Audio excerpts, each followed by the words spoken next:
Hello? Hello? Hi. Hi. Oh, I went to the wrong screen. The mouth. Hi. Oh, hold on. I got a toothpick in my mouth. There we go. Hi! A toothpick really changed a lot. Hi, Noka. Hello. Oh my god, today is gonna be a day. Today's gonna be a day! But hi.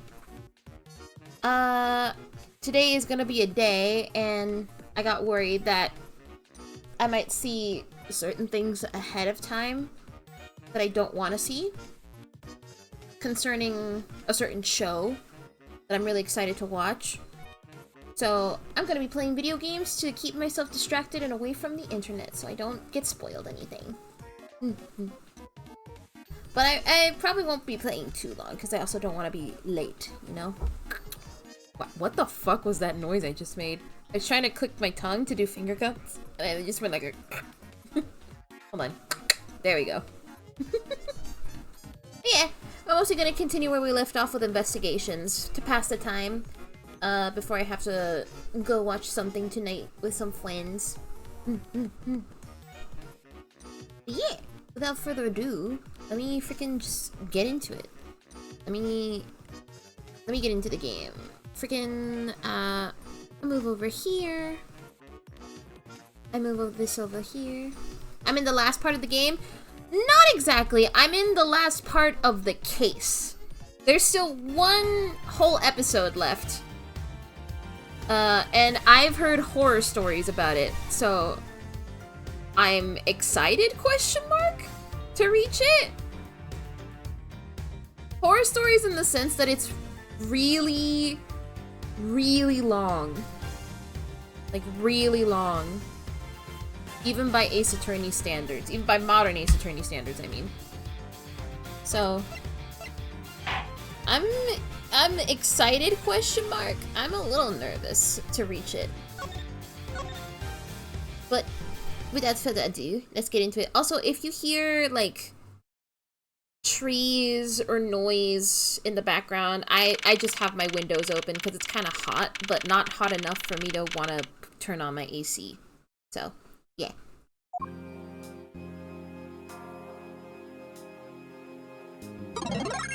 Hi, Magna! Hello! Oh my god, 50 months? That's like a year. Oh. Okay. What are you doing here? Oh, hello, mister. I'm still investigating. But the object you're looking for has already... Oh. Okay. Don't mind him. Please. Continue with your investigation. Okay. You got it. Detective Bad, haven't we already found what you were looking for? If it means I can keep her in the dark just a little longer, any little task will do. That's right! I heard that your internet's back! Thank God! Ah. I'm so happy your internet's back, Magna. Isn't it?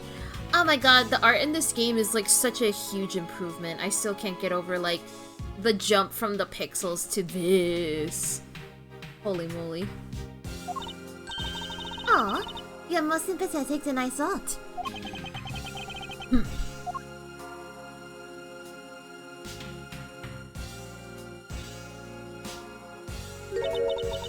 I've been waiting for you, Edgeworth. I've also been waiting for the moment in which we can finally lay this case to rest. The moment in which we can lay this case to rest? Wasn't that when we placed Detective Gumshoe under arrest? I think we've more than solved this case already, don't you? We'll see. It all depends on whether or not your logic holds. Oh, I see. We even have a viewer in the gallery. And, why, even Mr. Bad is here! A viewer in the gallery? I'm hardly just a bystander. I have a duty to see this case through to the end, no matter how it turns out. Oh, is that right? Anyway, I thought you might like to hear what I've slaved away to find out. I've taken statements on every single person's movements during the time when our suspect was in the hallway. I also confirmed that there is no possible route of her escape from lobby number 2. Therefore, the killer must without a doubt be Detective Gumshoe. Well, like Edgeworth, am I right, gamers? Whoa. Hi, Oz. Hello. And that's all you have? Yeah, that's all there is to my conclusion and this case. Sorry, but I beg to differ. In a trial, there is always time for a rebuttal, and we are standing in a court of law. It'd be more than appropriate to follow the rules of court in this case, don't you think? How absolutely like a rookie to think such a thing. But alright, I'll play along and give you a proper testimony. My logic is correct, then I have already won. All I have to do now is to prove it by showing who the real killer is.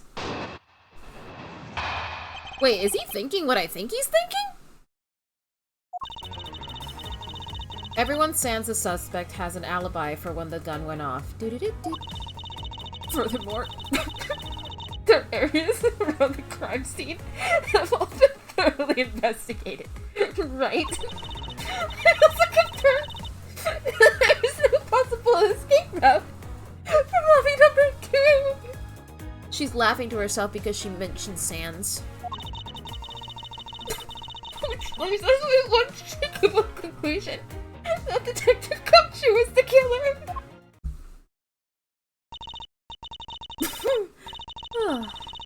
Now that you have your testimony, I expect a good rebuttal, Edgeworth. But of course, there is no need to confront her logic head-on right now. I should instead focus on drawing out any trump cards she has up her sleeve. Translation: press everything. Everyone stands the suspect has an alibi for when the gun went off. Oh yeah? The suspect. But I thought that Detective Gumshoe's alibi has already been proven. Are you joking, Edgeworth? I assure you this is no joke. Look, I know you heard from the judge earlier that the detective was in the hallway with Mr. Faraday's daughter eating a Swiss roll. Yes, that is correct. But see, that was 20 minutes before the real gunshot went off, right? And the problem is, there's no one else who can corroborate what he did since the snacking. I see she's done her research well. Which means that I should focus on drawing out whatever trump card she's withholding. Furthermore, the areas around the crime scene have already been thoroughly investigated. Hold it! Whether they have been thoroughly investigated or not is not for me to decide. Oh wait, Is for me to decide.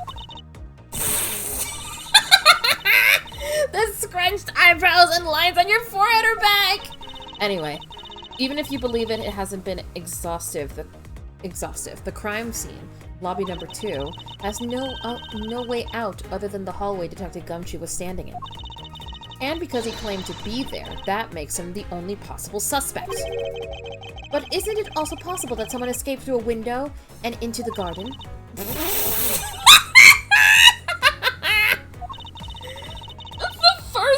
Everyone looked silly. The police aren't a bunch of lazy bums. They looked into every possibility, you know. Isn't that right, Mr. Bad? Yeah.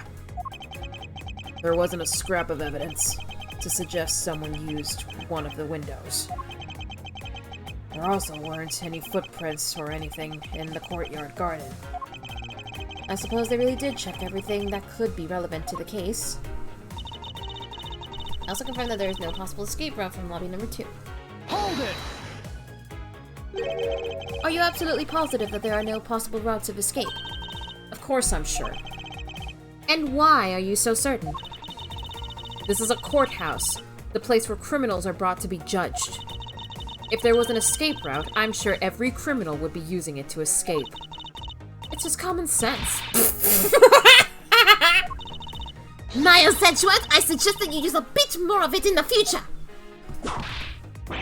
The unshakable conclusion that Detective Gumshoe is the killer. Hold it! You may think it's unshakable, but to me, there are still too many unanswered questions. For example, who was it that placed the gun in Mr. Faraday's hand? But you're the only one still wondering that! Detective Gumshoe probably had no idea which hand Mr. Faraday used to write with. Even if you know someone, it doesn't mean you'll know which hand they write with, right? I mean, I certainly don't care about that sort of thing.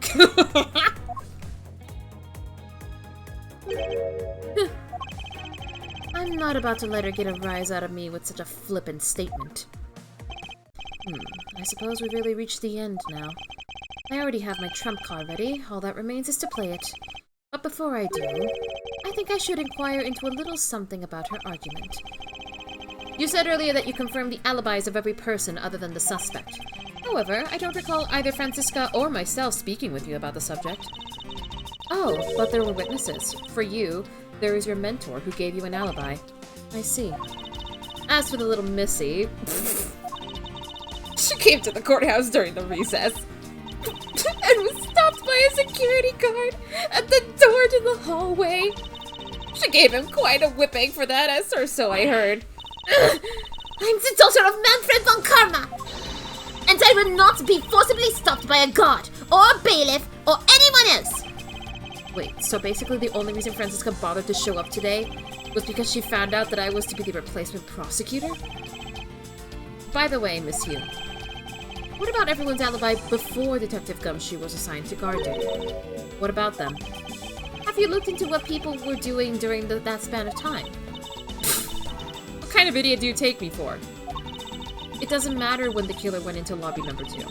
From the time we heard the gunshot, to the time Mr. Bad and I arrived on the scene as we dashed from lobby number 1, the only person who could have committed the crime was Detective Gumshoe! Yes, let's talk about when you and Detective Bad heard that gunshot, shall we? I suppose that if we go by your logic, then Detective Gumshoe is the only one. However, what if the crime had occurred at an entirely different time than when that gunshot you heard went off? What then? That gunshot was a trap meant to manipulate our perception of... Oh! Sadly, your explanation is very lacking, Edgeworth. The gunshot we heard in lobby number 1. Care to explain how that could have been fabricated? Beep beep. Take that! That tape! Yes, it's exactly what you think it is. This is a surveillance tape of Mr. Rull, the prosecution presented in today's trial. This was found loaded into the video player in lobby number 2. That was connected to the large television that had its volume turned all the way up. You can't honestly mean that the sound we heard was the gunshot in the video. Ah, but I do. Which leads me to my next point. The murders occurred much earlier than when anyone heard the gunshot. I like that this is her nervous animation, just applying more makeup. Oh, I like that little like lip smack animation.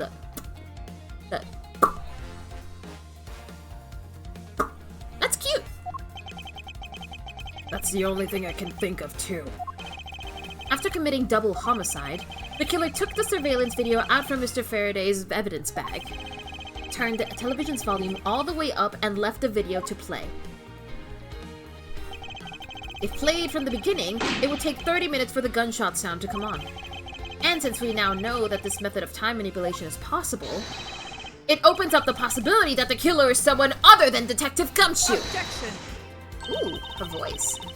Sounds from a television doesn't amount to much here. But of course, Mr. Prosecutor Edgeworth and Little Miss Von Karma already knew that much from the very beginning, right? Of course we knew! This is 3 miles! Yes, of course. We know about the soundproof quality of this courthouse's rooms. Of course, I'm not about to admit we had no idea until only a little while ago. That's right. And if the rooms are soundproof, then we should not have been able to hear it. And yet we heard the gunshot clear as day. And? And? That's it! End of story! But it's not. How should I explain why she was able to hear a gunshot from the soundproof? The window was open. There is actually one common point between lobby number 1 and lobby number 2.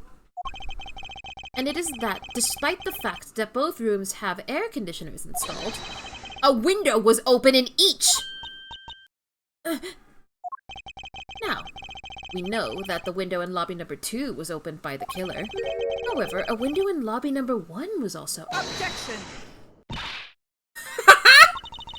It's probably just a coincidence that they were both open at the time. Objection! It was no mere coincidence, I assure you. Why was the window opened in lobby number 1? The answer is that a certain person did something to cause the window to be opened. Oh! Oh! Oh, that's the perfume! Oh my god. Oh shit.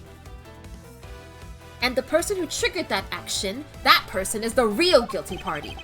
The real killer in this double murder is... Callisto Yu! You are the killer! Take that! Miss Callisto Yu, I hereby formally indict you of the murder of Mr. Faraday and Mr. Rel. What? You indict Me? Oh my god, her lipstick! She messed up her makeup! Her makeup's been messed up! Are you serious, Myers? Why do you think she's the killer? I don't understand her motive just yet, but of course I'm serious. Because she is the only one who could have done it. Well, Miss Yu, do you still feel like laughing now? Of course I do, Edgeworth. My argument must not be tight enough yet. Although I never thought things would spiral into this. But I'll have you know I'm enjoying this dance. Quite a bit. I guess this means it's time for my own rebuttal now, right? Alright. You argue that the window was opened. However, do you have proof it was I who did it? Furthermore, do you have proof that the tape was used in committing the crime? Frankly, I'm shocked at you for going around accusing people of murder like this.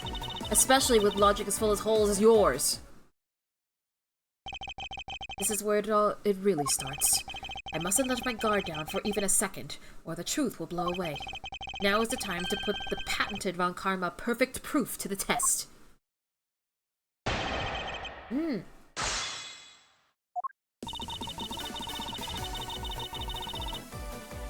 we have evidence for that yet?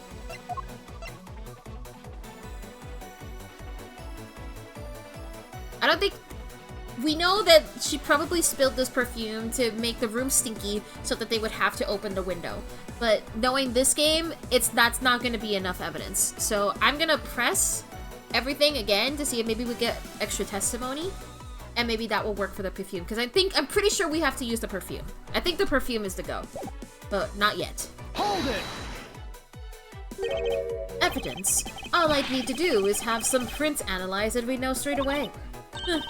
Be my guess. She sounds as though she has the room to maneuver. Which means, even if we were able to lift prints, they'd only show that it was someone else's. But why that someone else was forced to open the window? That's simple logic. Why did I try presenting that piece of evidence? I have nothing to lose. Oh, okay. Never mind. The game told me you're stupid. You're overthinking it. Just present the perfume.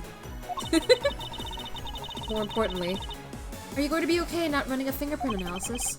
Yes. I'll be fine. Oh, well in that case, I'll just continue with my testimony, alright? I like that I was just going into full detail, like, thinking like, oh, this game probably wants me to get more testimony before I can present the evidence, because, knowing this game, it's like, you know the answer, but you need to go through like 5 different steps to present the answer. But then, now the game is just like, no, idiot, just present the perfume. I'm gonna save just in case, though. I could also just be wrong.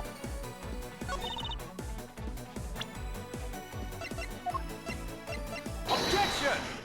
There we go. Okay, yeah, I was overthinking it. I'm sure you've seen this before, haven't you, Miss Yu? Edgeworth? I didn't know you were into wearing that kind of perfume. It's not exactly what I'd recommend for boys, you know. This isn't mine! That's right. It's mine. And I received it from Detective Bad, you see. Miss Yu, you can pretend all you like, but we know at least this much is for sure. That you are the one who gave this bottle of perfume to Detective Bad. And that you're super easy to rile up. So, what about the perfume? While you were in lobby number 1, you made a big show of spilling some of this perfume. That's according to Detective Bad. Oh, I know. I also knew that if you spilled it, he would naturally move to open a window. Objection. Come now, I've already told you that's all just a big coincidence. After we opened the window in lobby number 1, I just left it open, you know? So maybe it was just dumb luck that we heard the gunshot through the window. The timing of when you were going to spill the perfume is something you could control. And the most important fact about this case is when people were made to hear the shot. Furthermore, it would have been pointless if you didn't have an alibi for yourself at the time. You mean... Miss Yu. You were the one who called Detective Bad into lobby number 1, when you saw him bring Detective Gumshoe into the hallway. Is that correct? All of today's premeditated events could only have been thought of by you, Miss Yu!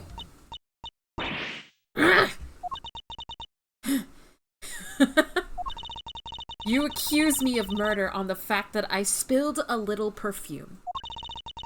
Well, allow me to say this much. I couldn't have killed Mr. Faraday. Would you care to testify as to why? Look, I've had a lot of fun today, really. But I grow weary of this game of cat and mouse.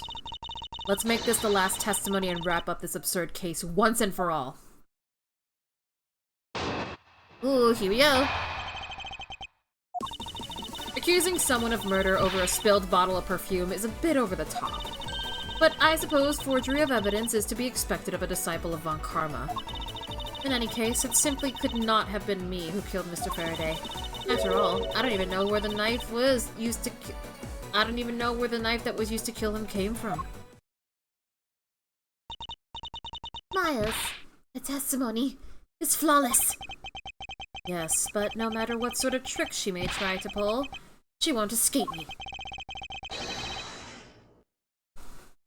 And if I'm lacking in information, I'll just draw it out of her. Hold on a second.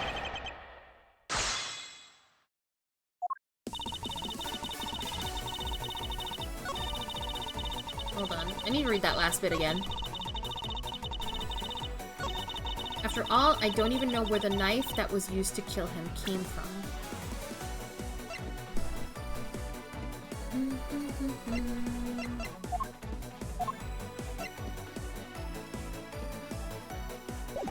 Okay, maybe not yet. Let me press for everything for now. Accusing someone of murder over a spilled bottle of perfume is a bit over the top, but I suppose forgery... I feel like something funny will happen if I press this. I formally request that you desist in your attack against my mentor. Yes! Or we'll sue you for defamation! All I'm doing is telling the truth. Maybe more like spreading gossip. Although, your adamant denials are, shall we say, just adding fuel to the fire. How dare you! Say such a thing! Calm down, little girl. Don't let her get you. Don't let her get to you. Aw, why did you have to ruin my fun? Well, shall I continue? Kill Mr. Faraday. Hold it!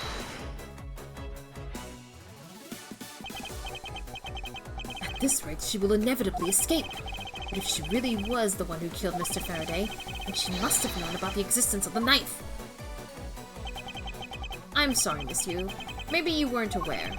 However, the knife that was used to kill Mr. Faraday was taken from his evidence bag. Miles! What do you think you're doing? I'm drawing the truth out of her. That's what I'm doing. Huh? But I don't recall a knife being presented at the trial earlier.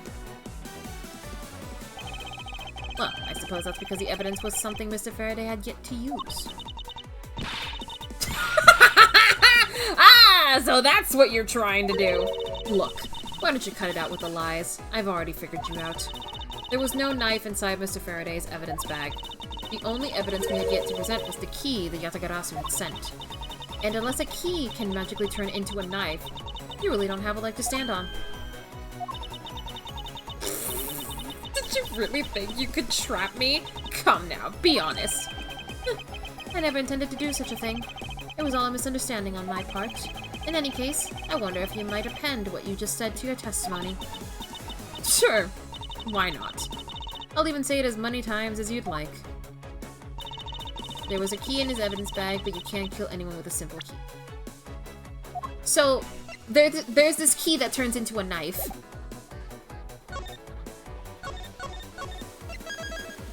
So there's this key that's actually a knife. Objection! Oh, I presented the videotape! I presented the videotape by accident! Hold on, wait. I presented the videotape by accident. If you can look here at this videotape, that's not related to anything whatsoever. The videotaper presser. I meant to present this. Objection! There we go. The tape is magically a knife! Miss you. I wonder if you might take a look at this photo for me. Can you imagine a videotape that can turn into like a giant knife? I think it's possible. Like, it looks like a videotape, but then like you just like open up the cassette like with the where the film is, and then press a button and chink! Knife. Tape knife. This is a picture of the key the Yatagarasu sent to the police. However, while it may look like a key at first glance, it in fact has the ability to transform into a knife.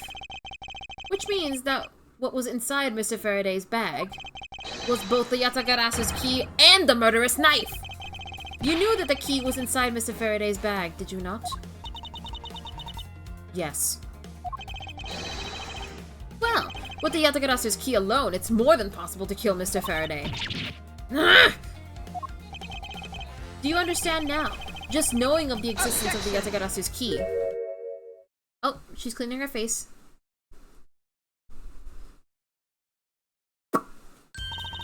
I still haven't had a good look at it. Showing it to me from that far away, I could be lying for all I know. You would even now still feign ignorance? I'm not feigning anything. But we can't have you accusing me of a crime with false evidence now, can we? I mean, Mr. Von Karma. I've heard some very interesting rumors about him. Are you mocking my papa? Don't you dare sully the good name of my mentor! Now take a good look. This piece of evidence is more than real. Wow. Who knew there was such a trick to this thing? Are you satisfied now?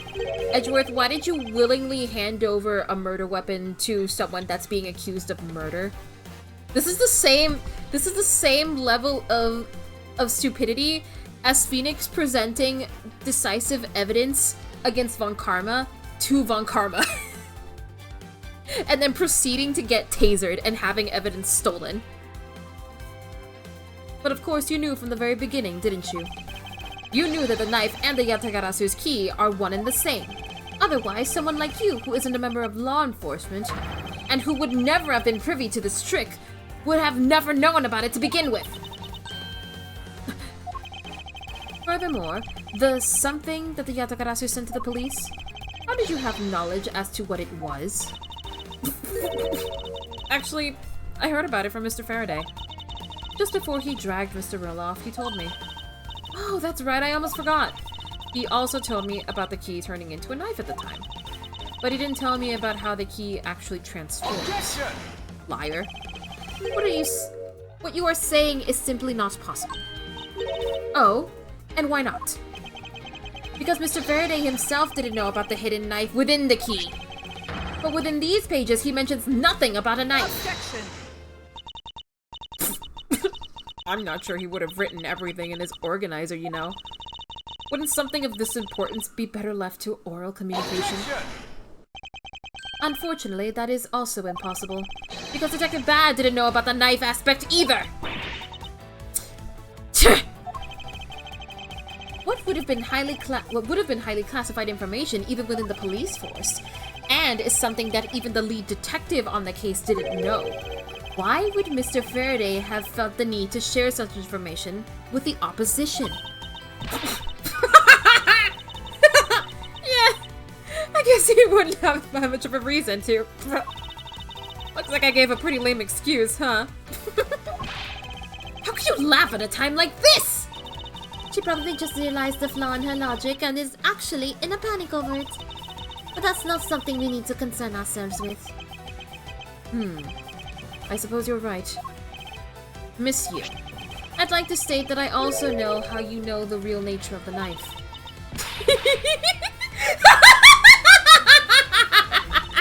Do you now? Well, why don't you put your money where your mouth is and show me?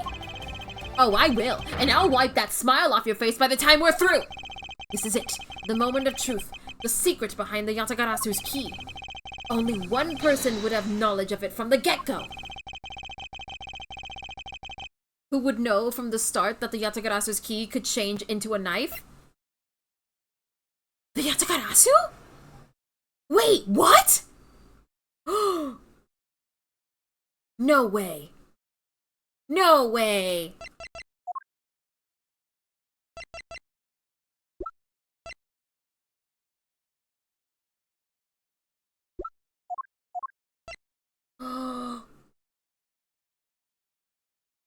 Take that!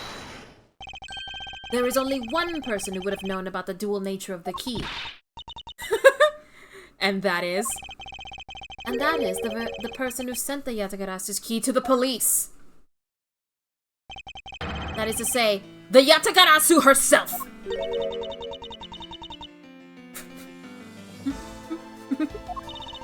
Are you saying that this lawyer is the great thief Yatagarasu? Miss you. You used Mr. Rel to lure Mr. Faraday into a trap, didn't you? You, who profess to bear a grudge against criminals. Why? Why do something like this?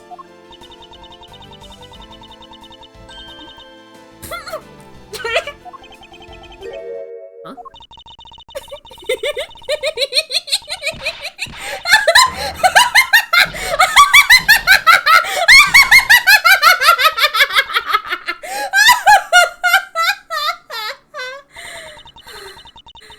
Who would have thought that you, a stupid rookie prosecutor, would see through me? You're sending the biggest chill down my spine right now, Edgeworth. This feeling of thrill, it's even greater than when I sneak into someplace. You killed Faraday? Why? Answer me, Callisto, you! Callisto, you, huh? That's not my real name. What? Because my real identity is, yes, the great thief, Yatagarasu. Let me tell you something, Edgeworth. Mr. Faraday was one difficult man to deal with. For you see, he had discovered my true identity, which is why I had to erase him from the world of law. I made Rel an offer, an acquittal for a little favor in return. All he had to do was accuse Mr. Faraday of being the Yatagarasu in court. But once we entered the recess, Rel was dragged off by Mr. Faraday, which threw my plan into a complete mess. I chased after them and eavesdropped on them through a crack in the door. That Rel caves to only two things, money and authority, just as all thugs do. I feared my plan was going to be ruined if Mr. Faraday held on to Rel any longer. Plus, if I had let them continue on the way they were, I would have been found out. That's why I had no choice. I had to kill them both. But didn't you say that you despise criminals? But do I really? You! Have you forgotten about the KG-8 incident too? Maybe. What sort of woman would... So then, was it your plan to kill Mr. Faraday with the very evidence that you sent? Well, I had a good idea of what Mr. Faraday was going to do. I anticipated that Mr. Faraday was going to prove that Rel wasn't the Yatagarasu, by using this Yatagarasu's key as evidence, and that he would bring it with him. Which is why I thought to use the knife portion. With a weapon as well disguised as this, no one would be the wiser. Because who in their right mind would think something like this could be a weapon? I casually entered lobby number 2 on the pretext that I had to talk with Mr. Faraday. And in order to get in with him, I pretended to be worried about something. He then let me hold the Yatagarasu's key, just like that. He never noticed that I had changed the key into a knife inside that plastic bag. And he didn't have a chance to take note of the knife that took his life. How could you kill him? I knew him for a long time, you know. At the very least, I thought to give him a quick and painless death. But if you killed Mr. Faraday first, there was no need for you to kill Mr. Rel as well. I believe I mentioned why when we were placing Detective Gumshoe under arrest. Something about having accidentally created an eyewitness. And how that led the killer to think about setting them up as though they'd killed each other. Then, the trick with the surveillance tape. Yes, I hadn't actually planned to use a gun. The risk was too high that I'd be caught. However, that's when I remembered the existence of that surveillance tape. Which is why I had Rel help me set up the crime scene. And after all was said and done, I rewarded him for all his hard work with a bullet. You're a defense attorney, aren't you? How could you? How could you betray a client? Client! If you want to talk about who was a client and who's first, it was me. I was the client in the murder of the Cadopian Embassy staff member, Dade Man. You ordered a hit job? You still haven't figured it out, Mr. Bad? I had Dade Man killed because he was about to give away info about the smuggling ring. Now, who exactly do you think would benefit from such an assassination? It can't be. You're... That's right. I'm a member of the smuggling ring. She is just giving it all away. She is just revealing everything.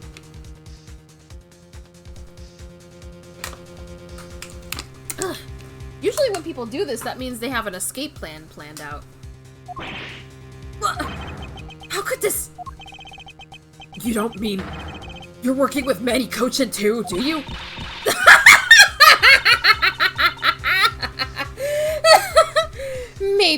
Maybe not. Guess we'll never know.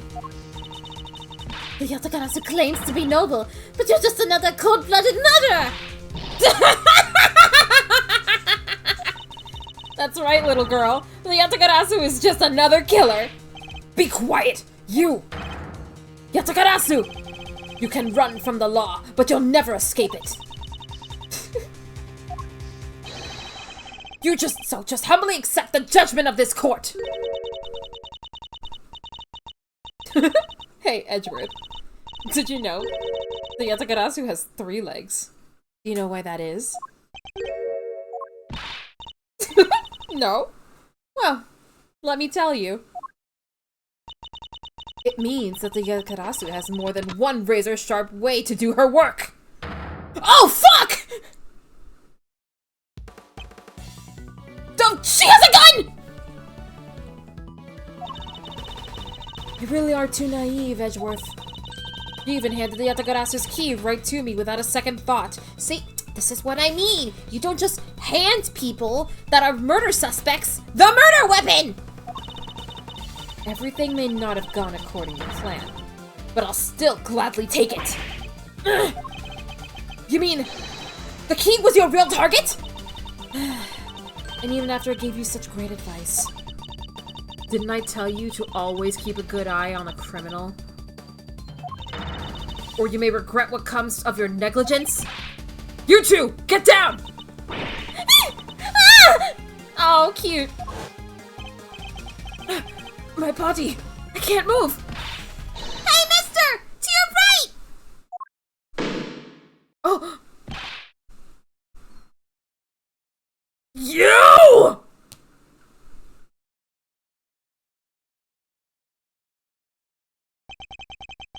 Are you alright, Francisca? I'm perfectly fine, Miles. Her voice is shaking, but it looks like she's unharmed. Where did Kate go? Oh, fuck. Oh, no. Oh, no, no, no, no, no, no, no. I mean, we know she's fine, but I don't want her to get hurt.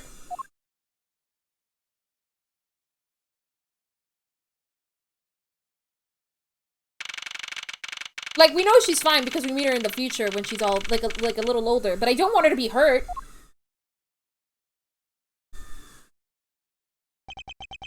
Sorry, but it looks like she got away. Is he okay? Okay, oh, he seems fine.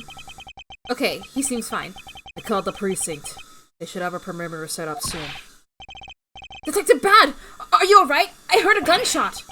I'm okay. Just got another hole in my jacket. You may say he's fine, but he looks quite shaken. But more importantly, boy. I mean, Mr. Edgeworth. Miss Von Karma. Oh, he respects them enough to use, like, their proper names now. Were you too hurt? I'm absolutely fine. I'm also alright, thanks to Kay. Speaking of Kay, where is she? I don't know. She just sort of disappeared. I'll go look for her. Oh, and hey, Detective Gumshoe. Yes, sir! Detective Bad, sir! I'm sorry I doubted you. Don't worry, sir. It's not your fault. I lied to you guys too, after all. I heard about what happened from Kay. Lying while giving testimony is still unforgivable. But in this case, you were protecting Kay and her feelings. Looks like you just might have what it takes to be a real detective. Yay! Now don't you ever lose that detective spirit, okay? You got it, Pops! Aww. Pops. Watched too many detective dramas recently, have we? Way just single-handedly destroyed the cheery atmosphere with one snarky comment. Guess he ain't that bad after all. God. Ooh, Detective Bad. Hold on, I've never seen you from the side before. Sorry. I should get back to the investigation. I swear, I'll catch you if it's the last thing I do. Eyes emoji? Yeah, like, oh, look at this. Look at sir. God damn! Okay. Be careful, Detective Bad. And thank you. Oh, and take care. Thanks. Well, I'm off. Maybe we'll run into each other again someday. Oh god, I hope so. Wait, how old is he right now? He is... He's 53. So, this is 7 years in the past. So, if we see him again in the present, he'll be 60.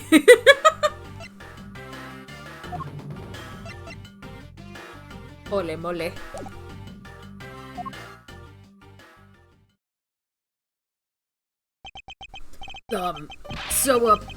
Thanks a bunch, pal. You're the best. Really did find out the truth behind everything. Yes, well, I'm glad we solved everything before you were taken to prison. Aw, what's wrong, Judge? I can't believe how much trouble I caused you with my testimony, Detective Gumshoe. Aw, it was no problem, really. I mean, I lied too, so I didn't help anything. It's really not your fault, Your Honor. Well, even if he didn't save his honest testimony, I think the lawyers would have found another way to get you convicted on her behalf. Yeah, I can't believe I was about to get fired during my first week as a detective. Well, so long as you're not fired. You should work hard, give all that you have, and perform your duties well. Oh, and one more thing. Kay left a present for you with me. Did? Oh, what is it? What was it that Kay left for me? The proof that their friendship... Oh, it was the Swiss roll, right?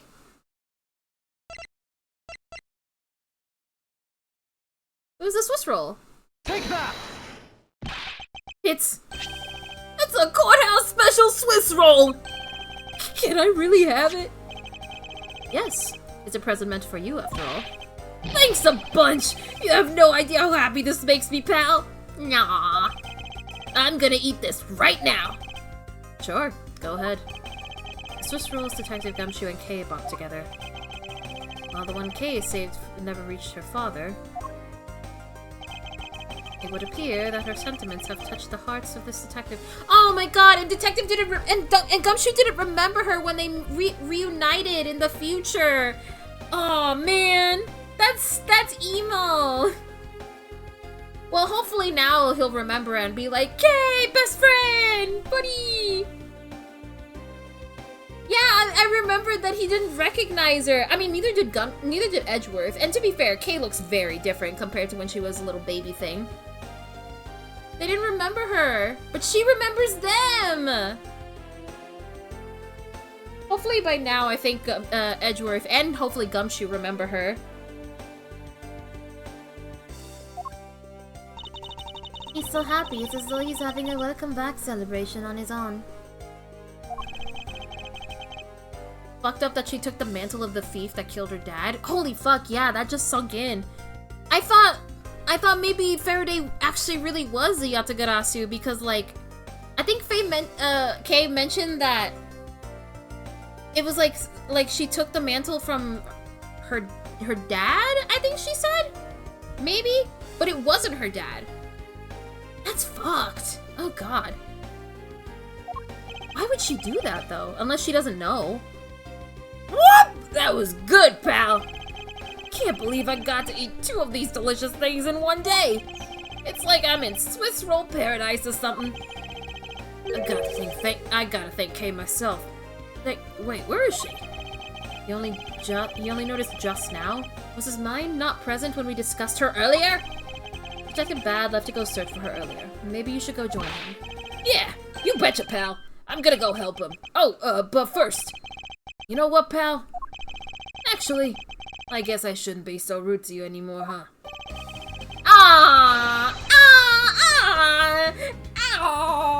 Oh, this is so cute. I'm gonna stick right by your side from now on, Mr. Edgeworth, sir. Aww. I sense nothing but a most troublesome relationship from that ominous statement. We should go home too, Miles. We have to hurry and report what had happened to Papa. Agreed. But I'm afraid we must be going now, Detective. Roger, sir. And don't you worry. I'll investigate the next case we're on real well. I'll be counting on you. The scent of trouble is definitely in the air. Thus, like a bad dream, my first outing at court came to a disturbing end. A few months later, I was finally able to properly stand in court as a prosecutor. But the detective in charge of the investigation was, as I dreaded, Detective Gumshoe. After that, he became my direct subordinate. I have tried, but words fail to describe the immeasurable suffering he has caused me. But I suppose that's just how things are. As for the little girl who suddenly disappeared, she's now... Kay! I forgot that this was all basically just a flashback, and we're still standing here in the theme park. So, do you remember now? Yes, I remember everything. Kay. It's been a while. Kay! You sure grew up a lot. Of course! But thank goodness, I thought you two had totally forgotten about me. You know, I was really worried about you after all that. Where have you been all this time? Gummy, I didn't know you cared. After my father died, I went to go live with my mother's relatives. They lived really far away, so I wasn't really able to come back here all that much. Oh, is that what happened? Well, I'm just glad you're all right. So, does it all make sense now? You betcha it does. Oh, you know what? I was going through my father's bookshelves recently and... Actually, there are still a number of things that don't make sense, Kay. Huh? First of all, why did you come all this way to see me? And second, why are you calling yourself the Yatagarasu? The Yatagarasu is Callisto Yu, the woman who killed your father. No, you're wrong. What? The real Yatagarasu was my Huh? What? the trial, and the you, and the gun, and Mr. Faraday was the Yatagarasu? Like I said, I was going through my father's bookshelf recently, and I found a secret diary hidden among his books. I have no regrets in choosing to walk the path of the Yatagarasu. What? What? What? But... Wait. Were there two? Is it not one person, but multiple? Is it a group? That was written in his diary, and that's how I know for sure. But that's impossible! What's with that look? You don't believe me? It wasn't just the expression on my face. I clearly said it was impossible just now. Alright then. How do you explain this? Fair. Fair. We don't know how she got that. It's a way of disarming any security system of the user's choosing. Yup. That's Little Thief. Truth be told, this is the Yatagarasu's greatest secret. And this little gizmo was used by my father. Wow, Mr. Faraday wasn't just a great prosecutor, he was really a great thief, huh? Yeah, my father worked really hard to steal the truth. But he was killed. And the Yatagarasu was no more. But despite that, the Yatagarasu has been spotted again recently. Someone other than you? Here, Mr. Edgeworth. Take a look at this article. Sends card to embassy. Yatagarasu sent the embassy calling card? Yeah, meaning this person's a fake. I'm almost certain that Callisto Yu is behind this. Because the real Yatagarasu would never send something like a gaudy card out. But the Yatagarasu did send a white card along with anything to be publicized. That's what Detective Bad told me 7 years ago, if memory serves.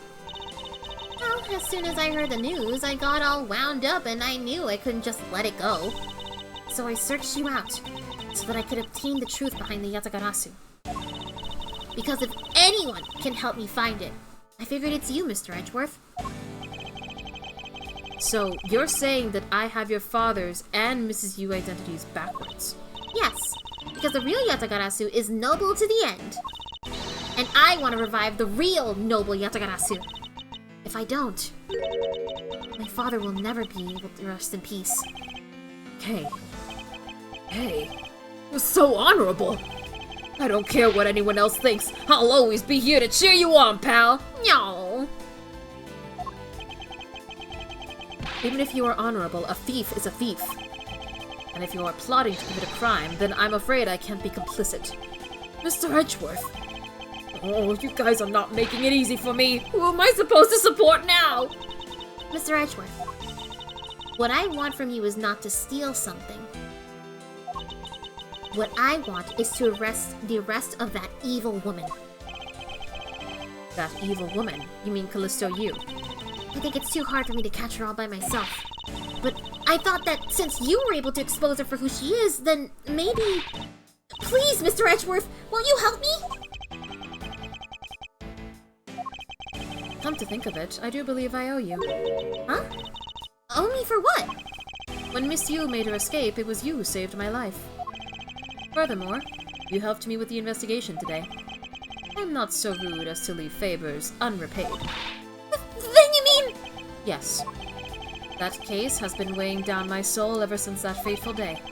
Perhaps the time has come to settle things once and for all. If you don't intend to sully your hands in a crime, then I believe I can help you.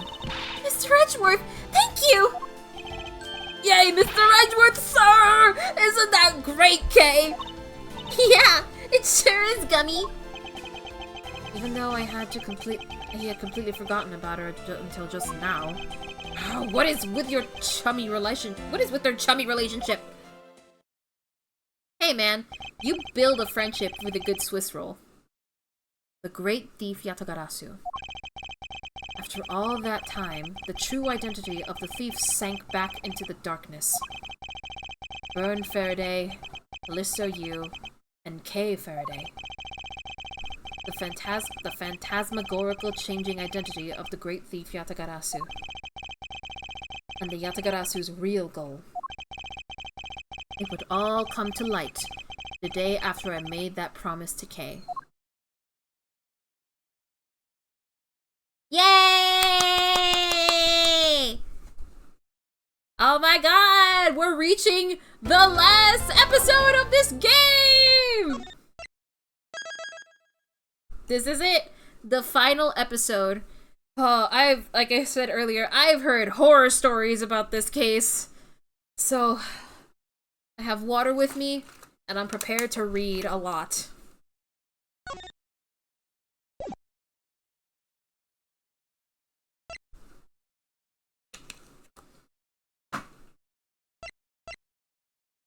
Alright, here we go.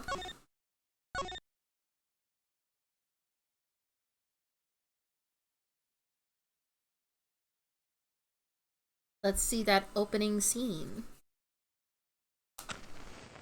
Oh, fire. 2 cards. 1 of the Black Raven, and 1 of the White Raven. Oh. A country torn in 2. 1 to the west, and 1 to the east. Was that the Borginia flag? When those which were split are made whole again. The truth will reveal itself. Eh? Huh? Eh? Huh? Eh?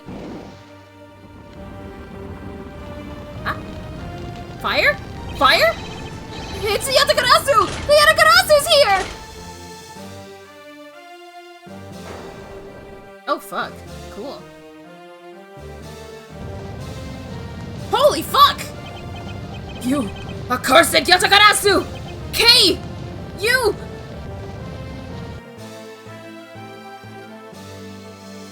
Eight hours earlier.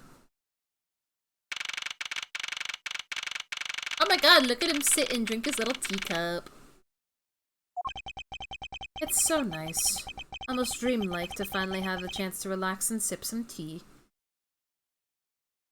I know what you are. I know what you are. Especially after what a whirlwind the past few days have been. Damn, that's right! This all happened in a span of a few days. On my return flight, I was dragged into a case involving an Interpol agent's murder.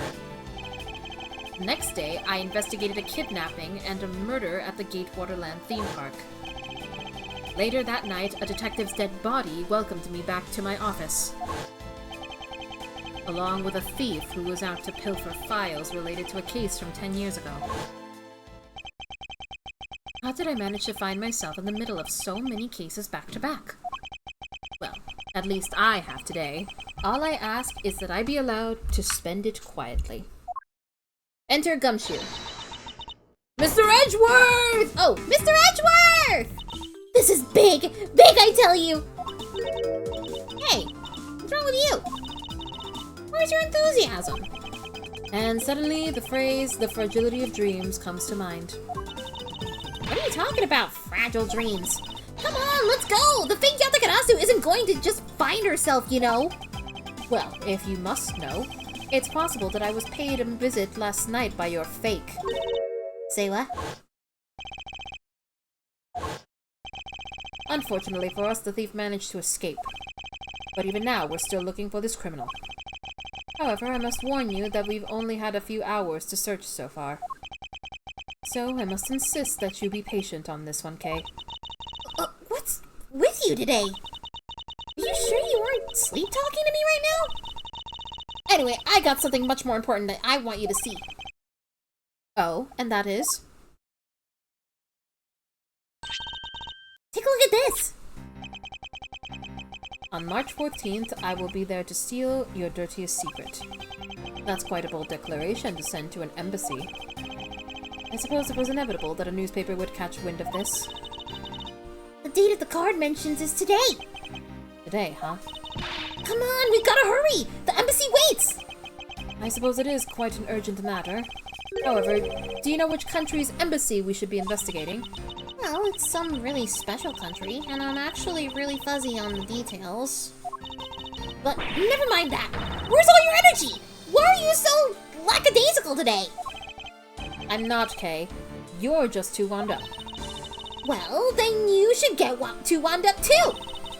Because this just might be our chance to catch that woman! You mean Miss Yu? The woman who killed Kay's father, burned Faraday 7 years ago. Yeah. Gun. Callisto Yu. She claimed to be the great thief Yatagarasu, and then disappeared from the courtroom. She makes me so mad, the phony! Everyone knows that the real Yatagarasu would never send something like a calling card until a company's underhanded dealings are made public. The target is always totally unaware that the Yatagarasu has paid them a visit. That's what makes the real Yatagarasu so awesome! The Yatagarasu's card that's shown in this article. It looks to me as though it could be genuine.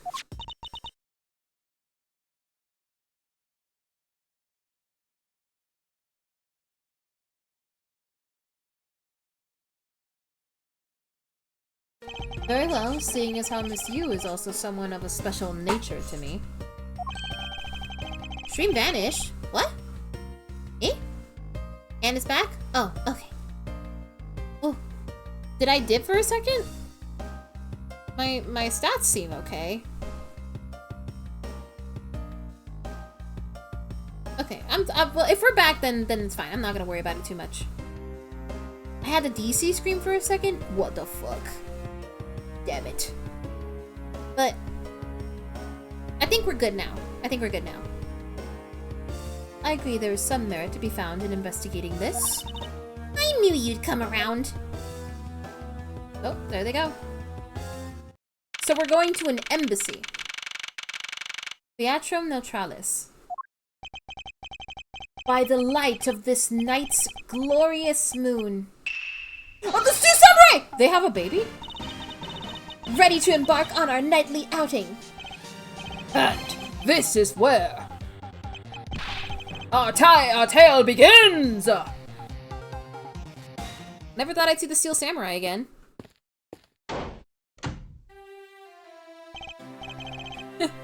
What a coincidence. Who would have thought that a Steel Samurai stage show would ever be held at such an elegant theater inside a foreign embassy? Yeah, the climax was really awesome! Steel Samurai Sushi Slash! I got chills down my spine when he pulled that move out! I suppose it really is more impactful to watch a show in person than on television. I have to say though, this embassy is set up is kind of funny. I mean, they have two countries sharing the same building.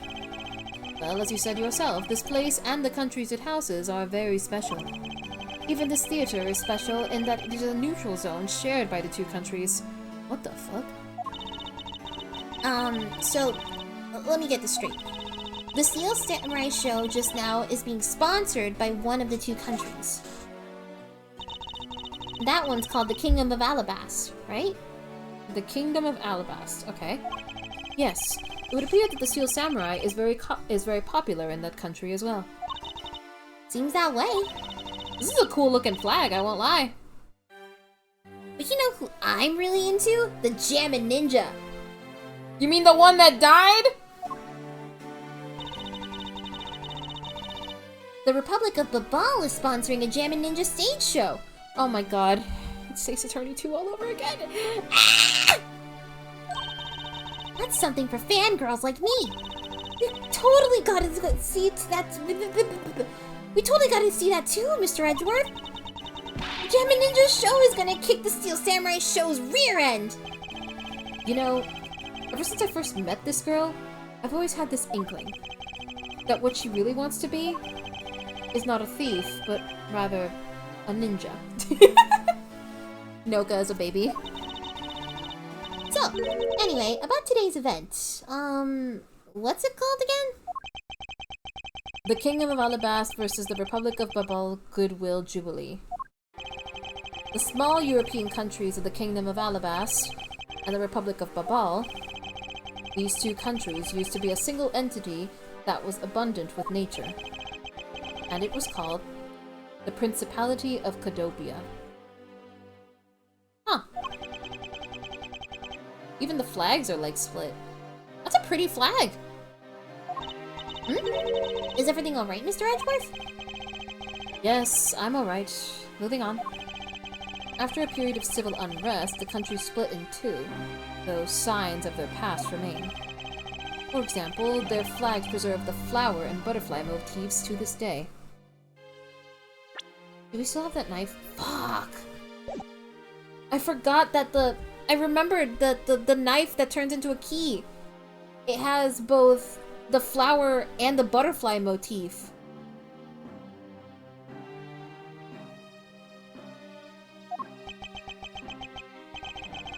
Utopia, huh?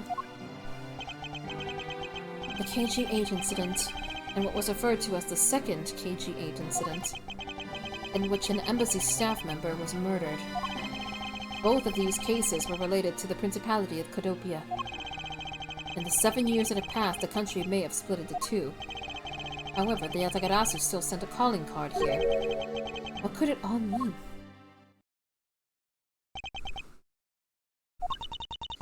Mr. Edgeworth, I know you're thinking about something. Oh, excuse me, what were you talking about again? If you could please stop spacing out on me. Anyway, we were talking about the Alabas versus Babal Goodwill Jubilee. The two countries have had a pretty bad relationship with each other, but supposedly they've been trying really hard to make up recently. That's why they decided to hold this event.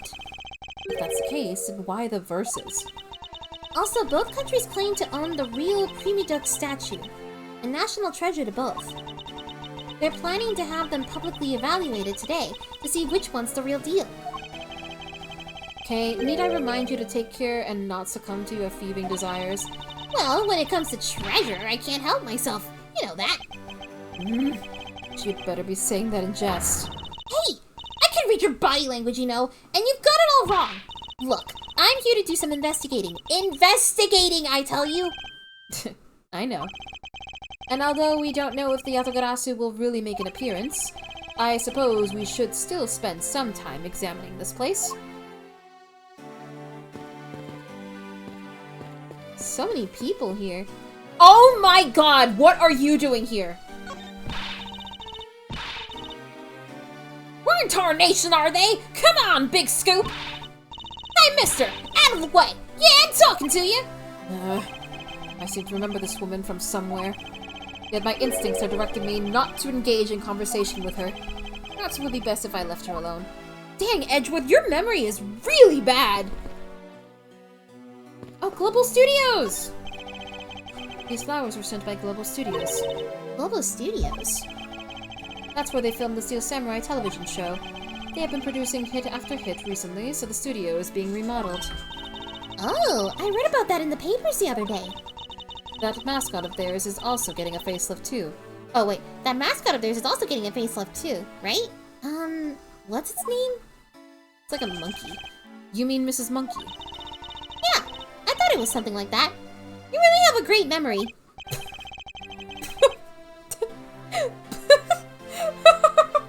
Oh my god. Ha! Never underestimate my powers of recollection. Oh, Edgeworth. Right after I said his memory sucks? Yeah. I wonder if they planned that. There's a flat panel, a tape deck, and a row of Steel Samurai videos on this table. I suppose it's so visitors can watch an episode or two at their leisure. I guess it really is just that popular, huh? Yes, although I've never thought I would see it reach this level of popularity. I wonder why they decided to call on the Steel Samurai for an event like this. I mean, it's like they intended to cut the countries apart with the Steel Samurai sword instead. Wouldn't that go against the whole point of this event? It appears that the child is watching a video from the first season of the Steel Samurai. Go, go! Go, go, go, go, keep on fighting until your last breath! Go, my hero, the Steel Samurai! Completely absorbed in singing the theme song, I see. I'll let the child watch in peace. Let me look at the flags. The national flag of the Republic of Babal is on display here. The crest on it features a butterfly. It's really rare to see a national flag featuring an animal on it. Not really. I can list at least a few off here for you that do. Okay, and are there any flags with really chic things on them? Chic things? That's pretty vague, Kay. Although, by my definition, there aren't really any flags that feature a chic object. Aw, that's too bad, because if there was, I was thinking about stealing it. What exactly would you do with a stolen national flag, Kay? Okay, that's good. Alright, now give me a dramatic slam, right there! Stop! Hey, do you mind? Get out of the way, buddy! Okay, once more. 3, 2, 1, action! Hey, was that my fault just now? Well, he's obviously working. I guess we should leave him alone.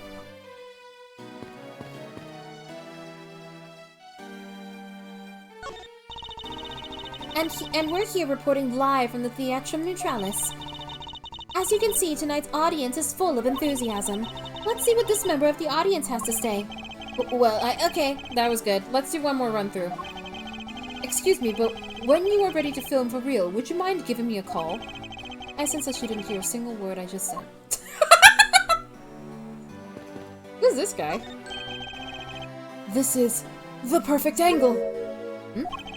Go, my image! Travel across the wave world and into every TV set around the globe. A more honest approach to appearing on TV might serve your ambitions better. Oh my god, these girls are so cute! There are pamphlets about the 2 embassies here on this table. Oh. It still looks weird to me. The country is split into 2 a few years back, and they've shared the building and its grounds 50-50 ever since. Oh? I guess it's because they don't have the money to split the 2 separate ones. To build 2 separate ones, huh? Oh yeah, because they were like one country before. So this probably was the embassy for that one country, but ever since the split, they were like... They just didn't bother making different buildings, I guess? I should think that's not the reason why, Kay. I suppose I'll just help myself to one of these. Okay. Hey. Wait, I wanted to talk to the girls! What is all the hubbub? Ah! Hey, look! It's the Steel Samurai! And he's got his son, the Iron Infant, with him! Help. Okay, before that, I'm gonna talk to these cute girls. You know, I've seen a lot of these shows and a bunch of... But today's show, it was really like they went for a complete comedy, you know what I mean? Yeah, and that last one, the Steel Samurai, I couldn't help but laugh. I know, right? And that Pink Princess movement was really stiff. In the middle of the show, I could swear that I heard her hip crack. I know, I totally thought that too. The Pink Princess has a bad hip? Seriously? What are you thinking, you know? I suppose there's no graceful way to enter this conversation. 10 more minutes? No, 5 more minutes. But isn't it really bad for me to spend time doing this? It's no use. What? Did someone help? Please just tell me what I should do. You appear to be troubled by something. May I be of any assistance? Leave me alone! I'm trying to figure out just the right time to talk to that girl over there. And if I mess up, it'll be because I'm talking to you right now. Somehow, I get the feeling he's about to fall flat on his face. Well, let's just do as he wishes and leave him alone. He wants to talk to the Steel Samurai so bad. He does. He does. I love that the Iron Infant kind of looks like Momotaro. Let's talk to the Steel Samurai. May I speak with you for a second? It's the Steel Samurai.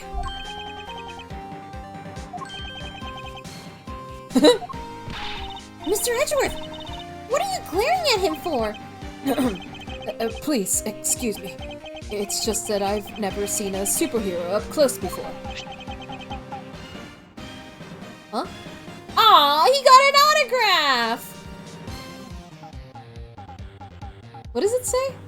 To Mr. Edgeworth, Steel Samurai Daddy? Worried man of Neo Old Tokyo. Worried man? It looks like he's writing something down for you. To Edgeworth from Steel Samurai Daddy. Oh, married man of Neo Old Tokyo. Wow, an autograph! Pretty cool that you got one, huh, Mr. Edgeworth?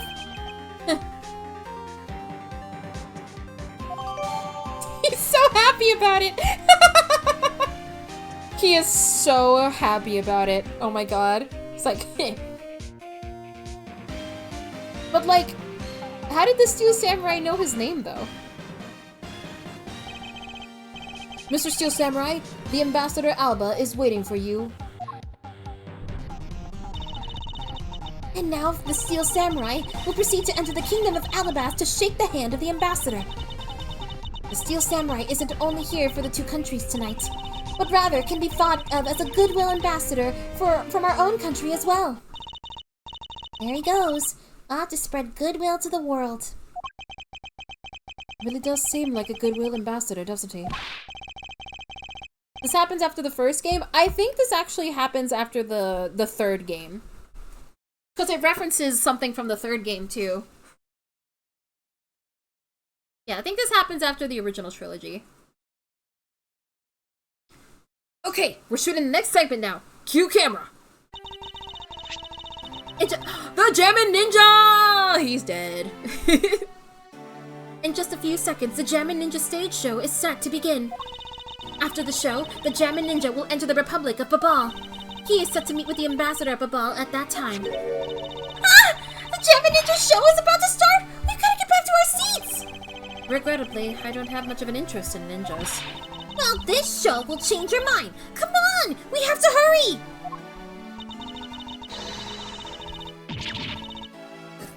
If the Steel Samurai actor is the same guy, then they may have met before, I think.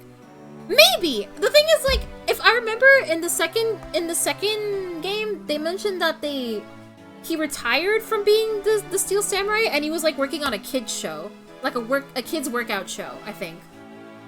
So I don't know, maybe if the Steel Samurai is back, then they probably brought him back as an actor. So yeah, you could be right, that's probably how they knew him, but that depends if it's the same guy. Because they could also very easily have gotten a different actor. If we miss even a second of the Jammin' Ninja's awesome playing, I'll never forgive you! I suppose you're not about to give me much of a choice here, are you, Kay? Oh my god, we're gonna see the Jammin' Ninja! Huh? I could listen to that A Ninja Marked for Death's lullaby song all day! The superb playing in that sad melody really brought a tear to my eye. And his heart-wrenching voice. Now that's the Jammin' Ninja's greatest weapon. Those pieces of Jammin' Ninja merchandise over there. I've got to have them.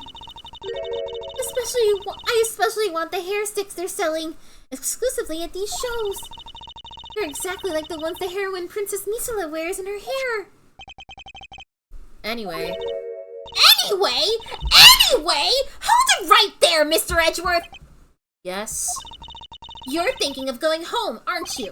Well, it doesn't seem likely that the Yatagarasu will be making an appearance tonight. Most likely it was simply a prank. No way! I just know the Yatagarasu will show. But I thought you said that the Yatagarasu doesn't send calling cards. Yeah, I did, but I figured from the very beginning that this would wind up being a wild goose chase. But the card she sent was a genuine fake calling card! A genuine fake? Well, how can I word this? The Yatagarasu's mark that's on the calling card is exactly the same as my mark. Get it now? We've got a problem! Uh-oh. The Yatagarasu has been spotted in Alabast! What? You heard that, Mr. Edgeworth? Ha! So you finally decided to show yourself, you phony! Oh fuck, Kay. Hey! What gives? I'm sorry, but I will need to search you before you may enter.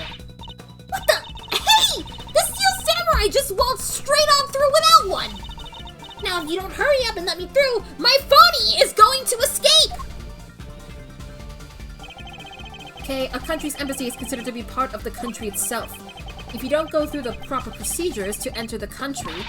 Mr. Edgeworth! I'm going to enter through Babal and climb over the wall into Alabast. Hold it! Excuse me? You would tell a prosecutor straight out that you intend to illegally enter another... Kay, are you listening to me? Kay Faraday! Oh, Kay Faraday! I'm coming through! Yes, and welcome! Someone stop her! Anyone!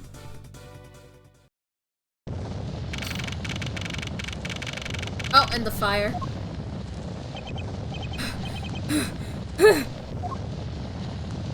Kay, where are you?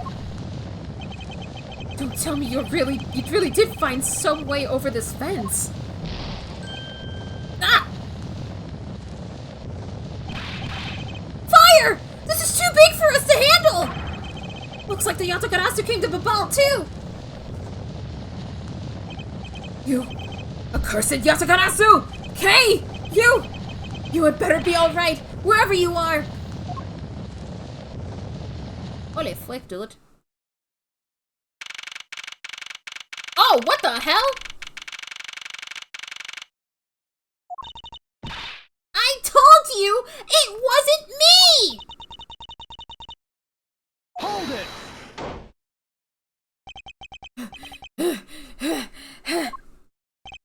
Kay! Are you alright? Do I look alright to you? Now, can you do something about this woman? Mr. Edgeworth! Detective Gumshoe, what is the meaning of this? Well, sir, it's, this. Oh, fuck! He's... It wasn't me! He was already dead when I ran in here! Hot on the heels of the fake Yatagarasu! Look, I came in here because I saw a suspicious person at the open air stage! A suspicious person? Eh? A long black coat and a hood over their head. I dare you to tell me that's not suspicious! When I saw that person, I immediately thought that they must be the fake Yatagarasu. So I chased after them into the embassy, then into here, and then lost sight of them. But I just know that person is the one who did it! What are you so worked up over? There is no reason for you to be this loud. Correct me if I'm wrong, but you're Agent Lang's secretary. Sheena, I believe your name is, correct? And if you're making an arrest, I assume you have evidence that it was Kay who committed the crime. Is that also correct? You refuse to answer? Oh. I don't need to answer. Eyes. Her eyes are pretty. You are merely a prosecutor in this country, meaning you have no investigative authority. Hey, pal! Just... What the heck does what you just said mean? If it happened here, it's under Mr. Edgeworth's jurisdiction. The end. And seeing as though this building is sitting on our soil, we can investigate wherever we'd like. Unfortunately, Detective, embassies are a different matter. Huh? This office is considered to be part of the Republic of Babal, which means that anything that happens in here defaults to the control of the Babalese government and Babalese law, giving them exclusive extraterritorial rights. Extraterritorial rights? Sir, do you really believe the truth is out there?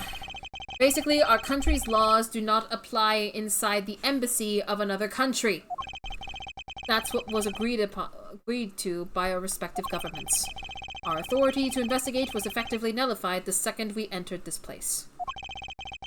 Which means we can do little here in this situation. No way, sir! Please leave this matter in Interpol's hands and go home. Mr. Edgeworth! Hey! You're not... Mr. Edgeworth! In that case, allow me to join your investigation. Oh! Pitska! Yay! Yay! Who is that guy? Ambassador Palermo, I truly appreciate you allowing me to join the investigation. It's really nothing. Manny was my secretariat, so of course I want to help as much as I can. In fact, it's a blessing that Interpol agents were able to make it so quickly. Franziska. Van, I never imagined that I'd meet you here of all places. This is an embassy, meaning that you have no authority to conduct. Hold it! Already? What is it? Ambassador Palermo. And you are? I'm Miles Edgeworth, public prosecutor. I ask that you please allow me to investigate this case as Miss Von Karma's assistant. Oh! Assistant? Miles! What the heck do you think you're doing? Please, I implore you, Ambassador Palermo.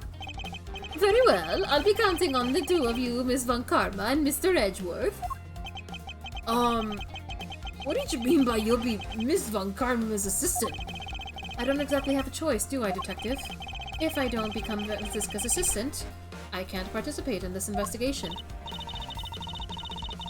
This must be like her dream scenario. There you go again, running at the mouth with that aloof expression on your face. Franziska, please. I don't know what you're planning quite yet. But at least I do know one thing, that you are now my subordinate.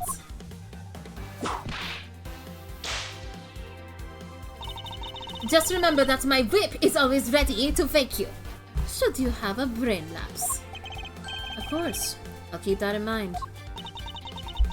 If you are done playing games... Right. Let's begin the investigation. Let her go!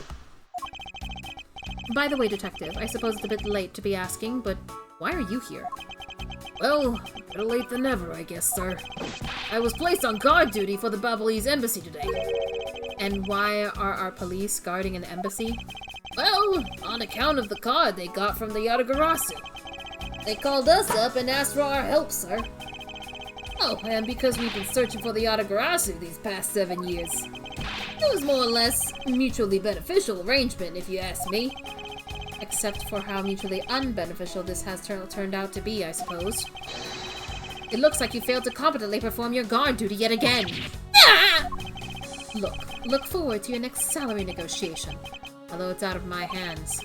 But sir, if it cuts anymore, I won't be able to buy even instant noodles anymore. Alright, what to investigate?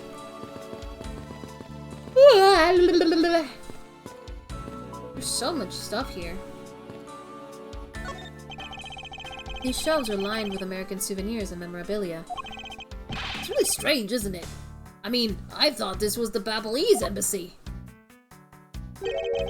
So, why are there so many American souvenirs here? Perhaps the Babalese are studying American culture and our tourism industry? If they have plans to make the Babalese tourism industry truly flourish, then they would need to observe and study other countries' methods, I suppose. Speaking of tourism, I got these from the blonde guy earlier, sir. He said that if I bring these with me to Babal, I can trade them in for a few buffets. Oh? So how do you expect to travel to Babal? Well, the whole world is connected by the ocean, sir. And for an all-you-can-eat buffet, I'd swim all the way to Babal if I had to. Can a few simple coupons really motivate people to do such fantastic things? Mr. Edgeworth, there's still something on this display rack, sir. Knives, huh?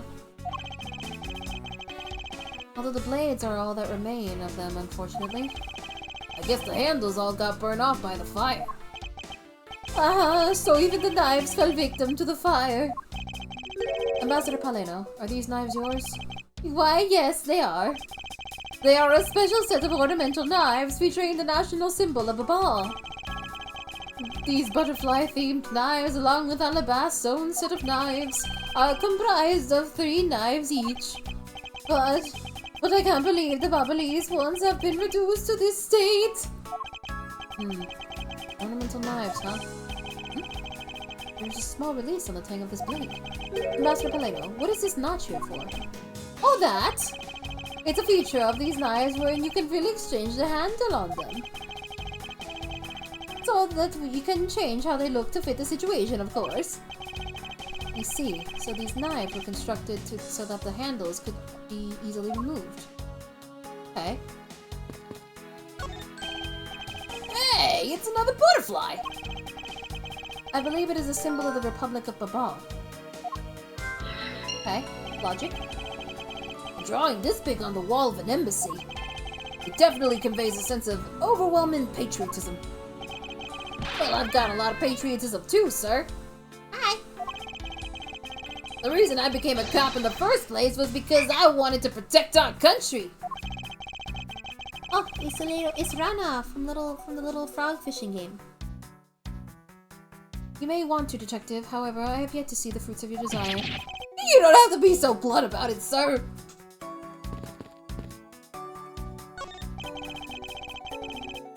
Wow. Ceiling fan must have fallen from the ceiling. A ceiling fan? What does one of these do? Exactly what it sounds like it does. It's a fan that is installed on one's ceiling. Well, if I had one of those in my room, I bet I'd go dizzy from staring at it as I slept. Dr. Gumshoe, in the real world, we close our eyes when we sleep. A safe? A small personal safe. This was Mr. Cochin's office. So perhaps he stole his most precious his most important documents in here. Ah, of course it's locked. It appears we won't be able to open it without the key. A key, huh?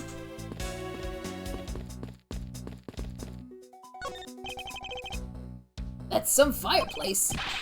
You know, it really gives this place a mansion-like quality, don't you think, sir? Cool! If these are a staple in every Babalese house, then I bet Santa Claus pays him a visit too. Just how old are you again, Detective? Good question. Gumshoe is 32. Oh, we still have Callisto Yu's profile here. I guess we are looking for her. Lang's trusty secretary, level-headed, she supports him in his investigations.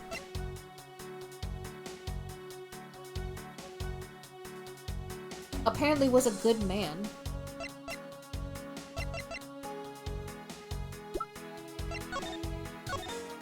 Oh, both countries have a prima duck statue, which are the national treasures of each country. They each also possess a set of 3 finely crafted knives. The Kingdom of Alabasta still produces the very luxury Cadopian paper, which is renowned for its extremely high quality. The Republic of Babal is the sole producer of Babalese ink, which is made from wood crystal. It is also known to generously offer coupons.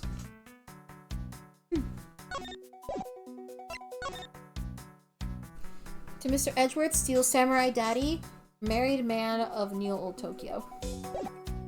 I could have sworn that says worried. Okay, let's investigate the statue. Because this is a national treasure, can I ask that you please not touch it? I'm afraid the only ones allowed to touch it are myself and the secretary. Hold it! There's a possibility that it is related to the murder, wouldn't you agree? Hey, Mr. Edgeworth, why don't we give up for now? We can force them to let us investigate it later when we can find some solid proof. I suppose I don't have a choice here. This must be one of the prima duck statues Kay was talking about earlier.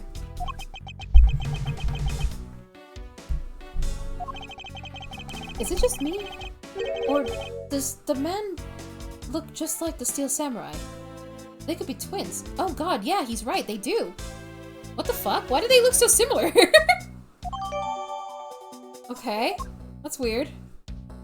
It's a little odd, a little strange. It looks like this was once a magnificent grandfather clock, but it has fallen victim to the fire. Hey, Mr. Edgeworth, is it okay for me to talk about clocks in my house, sir? They are unrelated to the case. I hope that you will refrain from sharing, but... Well, there's this one clock that I made for myself, but the timer on it knows it. That's quite enough, Detective.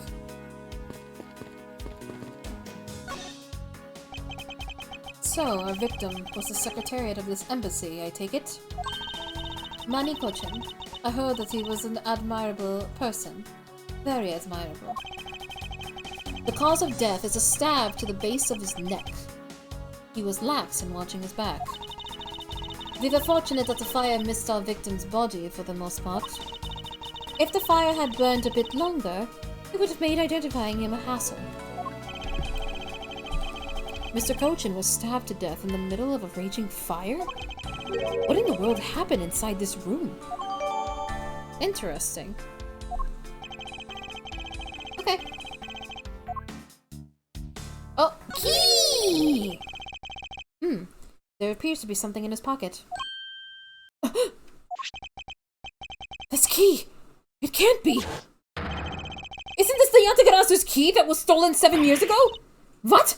But that's... Huh? 7 years ago?! You mean the case when I was framed, sir? Yes, it's the piece of evidence that stole the life of Kay's father 7 years ago. Which is then stolen by Callisto Yu. What? Mr. Faraday was killed with this key, sir? I thought he was killed with a knife. Scruffy! At the very least, try to remember the details of crimes you were a suspect in!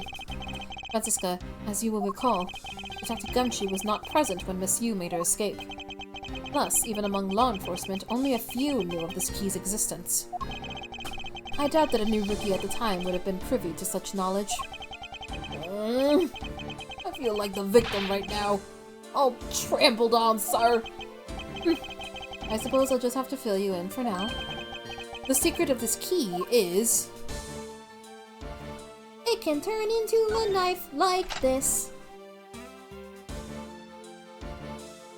There we go. I was waiting. Oh! Wow, that's amazing, sir! It's like some kind of magic trick! There it is! I knew it. This is the same exact piece of evidence that Miss Yu took with her. I remember this beautiful pattern on the blade. I remember this as well. It's a vine motif, isn't it? Yes. It looks like two interwoven vines crisscrossing across the blade. Vines, sir? It looks like a bunch of stars, if you ask me. It's one of those six-sided stars, just like the police mark on our IDs. I really don't think you can call these stars. To say that the detective's art sense is underdeveloped would be an understatement. The real question is, why was the Vabelese Embassy Secretariat holding this? While we don't know how Mr. Cochin came to possess this key, we do know that this was stolen by the Yatagarasu from the Cadopian Embassy. That's right. Mr. Faraday had written that fact down in his organizer. I believe this means that further research is required into the country of Cadopia. Oh, thank you. I was getting a little thirsty.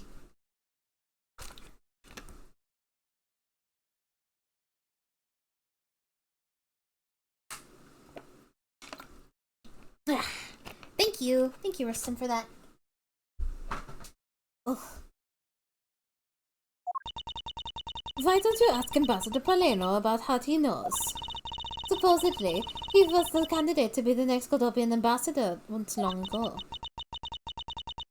We should be able to answer any specific questions you may have. Cool. Anyway, knife! That thing is bloody! Is this knife the murder weapon? Some preliminary testing has been conducted. According to the results, the blood on that matches the victim's blood. The blade's shape was also found to be consistent with the stab wound. I suppose this means that we now know that the crime was committed with this knife. This knife's got some really fancy ornamentation going on, huh, sir?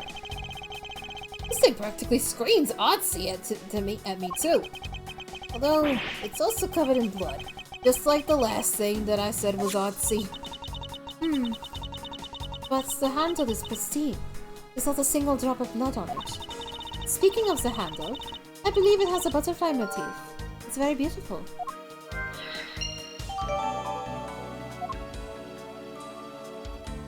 Wait, hold on. So, like...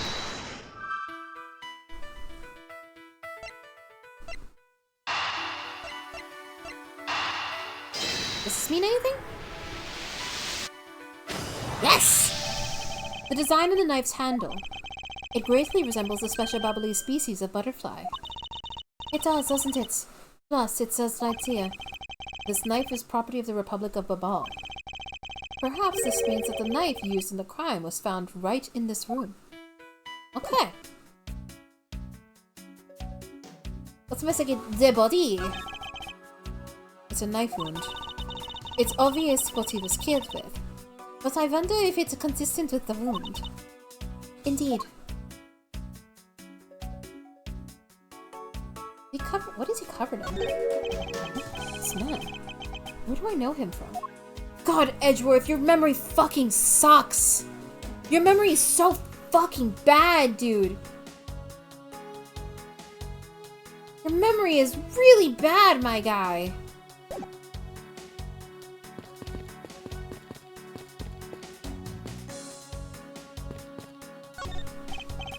Okay, are you alright? You believe me, don't you, Mr. Edgeworth? You don't think I did it, right? Yes, of course I don't, and I promise to prove that it wasn't you. That's enough chit-chat. You can investigate all you like, but it's only a matter of time before we take her in. It would be wise of you to give up while you can. No, I don't think so. Kay isn't lying, and my investigation will prove that to be true. Go ahead and try then, if you're that confident. I can't allow this to continue on this way. I must prove her innocence post-haste.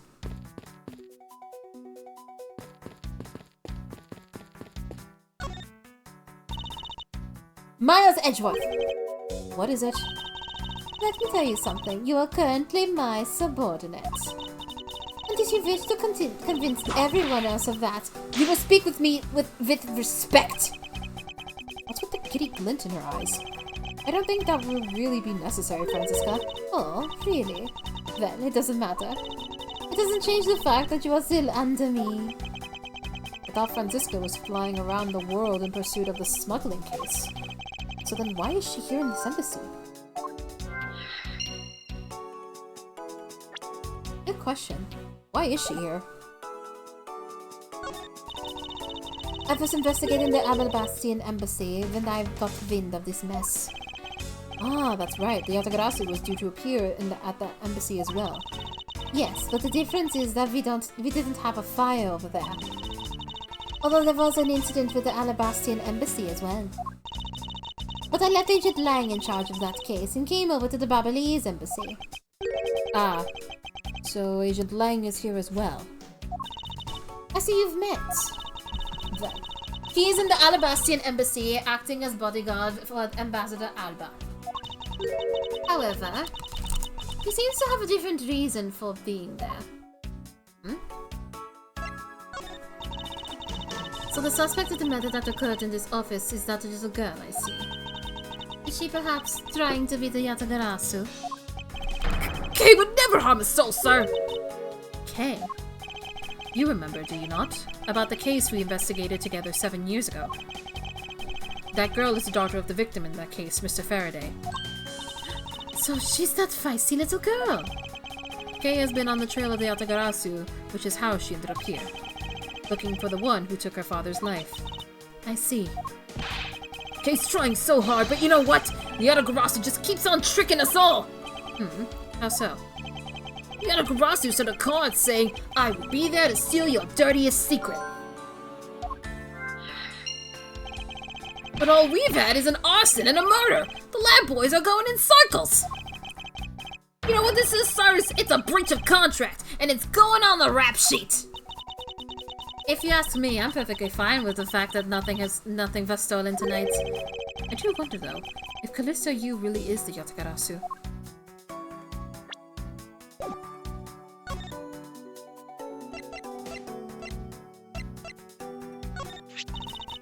Would you mind not pointing that in my direction? It's dangerous.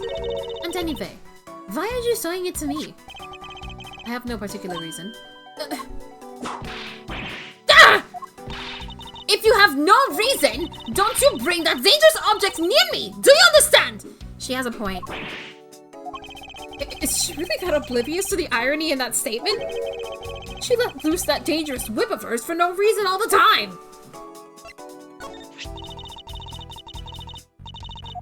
Oh, she has the same reaction.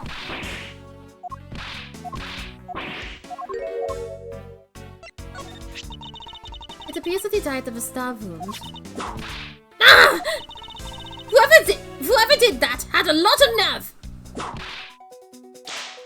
What happened? I just can't fathom what could have led the killer to turn a knife against a man. Oh, I think she was just like yelling. I thought she got hurt. And I just can't fathom what the prosecutor lashing out with her whip is thinking. Miss Von Karma, what do you think of this piece of evidence? Well, since you asked so nicely as my subordinate, I'll answer you. However, as your superior, I also must make sure that my subordinates grow on the job. Therefore, please gather your own thoughts together first, and then try presenting again. A simple, I don't have any thoughts about that would have sufficed. What about your prosecutor's badge? I have one too, you know. Ah, yes, so you do. But seeing as I'm not currently a proper prosecutor, I thought I'd give presenting it a try. Is that any way that you act towards your superior? As if threatening or whipping is the proper way of lecturing someone. Oh, these two. Let's talk to this guy. I can't believe that Manny fell among thieves tonight.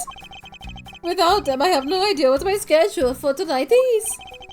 Ambassador Paleno, I believe your schedule tonight will consist of listening to reports from the police, that and only that.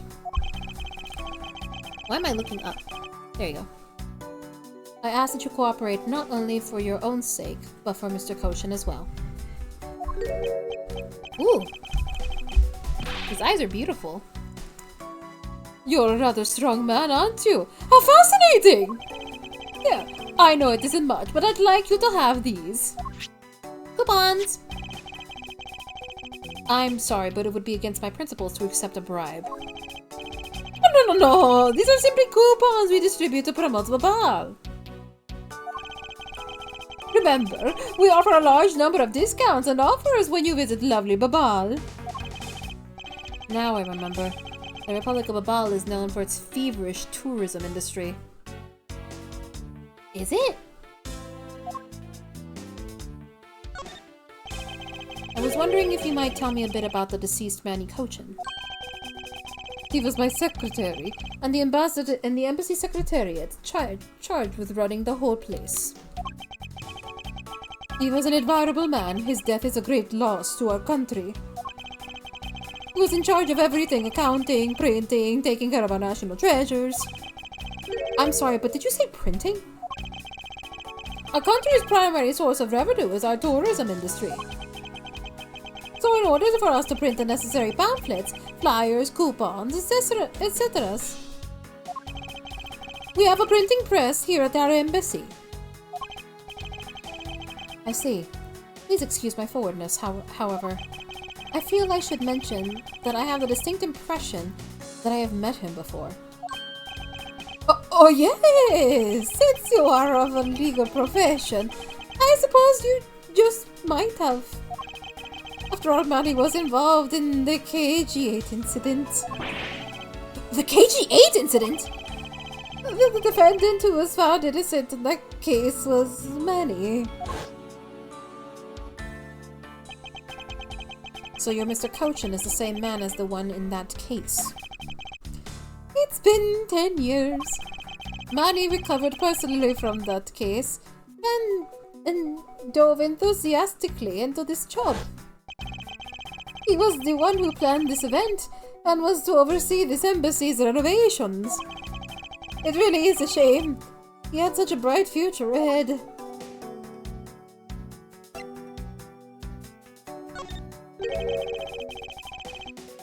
What exactly do you mean by renovations? We can't have tourists and visitors to our embassy think we're a poor nation, can we? So renovating the embassy is something of an investment. We may have a rather paltry budget, but we're trying our best to make do. However, I guess the only person who could have helped us do our best is no longer with us. Codopia. Ambassador Paleno, I was wondering if I may ask you about Codopia. Codopia? Alright. What would you like to talk about? First, I'd like to ask you about this key. What about this key? I found it sticking out of Mr. Cochin's pocket. I believe it originally belonged to this embassy. Is that correct? Upon closer inspection, it seems that this key is shaped like a butterfly. That's not all about this key. It's also capable of changing into a knife. Oh! How fascinating! Is it possible that the ambassador didn't know about the existence of this key? In its knife form, there is a flower mark on the base of the blade. I guess this knife might be from when we used to be a part of Codopia. And how did you come to that conclusion? It has both of Codopia's national symbols, the butterfly and the flower. I suppose Manny used this key here at the embassy back when we were still Codopia. He's kind of handsome with it. Ambassador Paleno, this key was stolen from the Codopian embassy 7 years ago. By Callisto Yu, otherwise known as the Great Thief Yatagarasu. Oh, really? You were not aware that Miss Yu had broken into this embassy at the time? I'm sorry, I can't be much help. I'm not very familiar with the details, you see. I only became the ambassador of Babal after Babal became its own independent nation. But if Manny were still alive, he would probably know about what happened back then. Mr. Koshin and Miss Yu knew each other 7 years ago. But that doesn't explain why I found the Yatagarasu's key here in the present. Oh dear. If people were to find out that the murder occurred in our embassy, the number of tourists would plummet, as would our revenues. It would be a disaster. What are we going to do? He really does seem worried. Perhaps I should refrain from bringing this up. This statue resembles the hero, the Steel Samurai, don't you think? I was thinking, what would you say to changing its name to the Steel Samurai statue? It just might attract a few more tourists to our country if I did, right? I'm not sure what to think. I thought the thing was a national treasure. Not just a murder, but it was also on fire. Yeah, that's true. There's a murder and a fire. Murder and arsony. Ambassador Paleno, I was wondering if you might have some thoughts on this. I think that you would know more about the case than I. So let me make it up to you for not knowing anything about that with these coupons. Thank you. However, I feel I must decline. Oh, is that the prosecutor's badge? It has a very cool design. I know. We should start selling items like this as souvenirs in Babal. The tourists will absolutely go nuts over them. Please don't compare a proud symbol of my profession to a cheap souvenir. Okay. What else can we... Is there more logic things we can do? Let's see.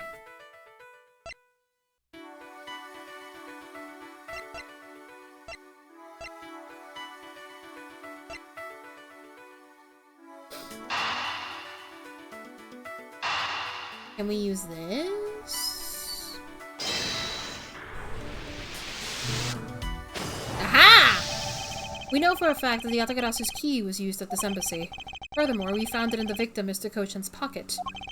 Which leads me to think that perhaps it is the key to the personal safe in this office. Good thinking, sir. Let's go try it out. It appears I was correct. The key that was left to us in the victim's pocket.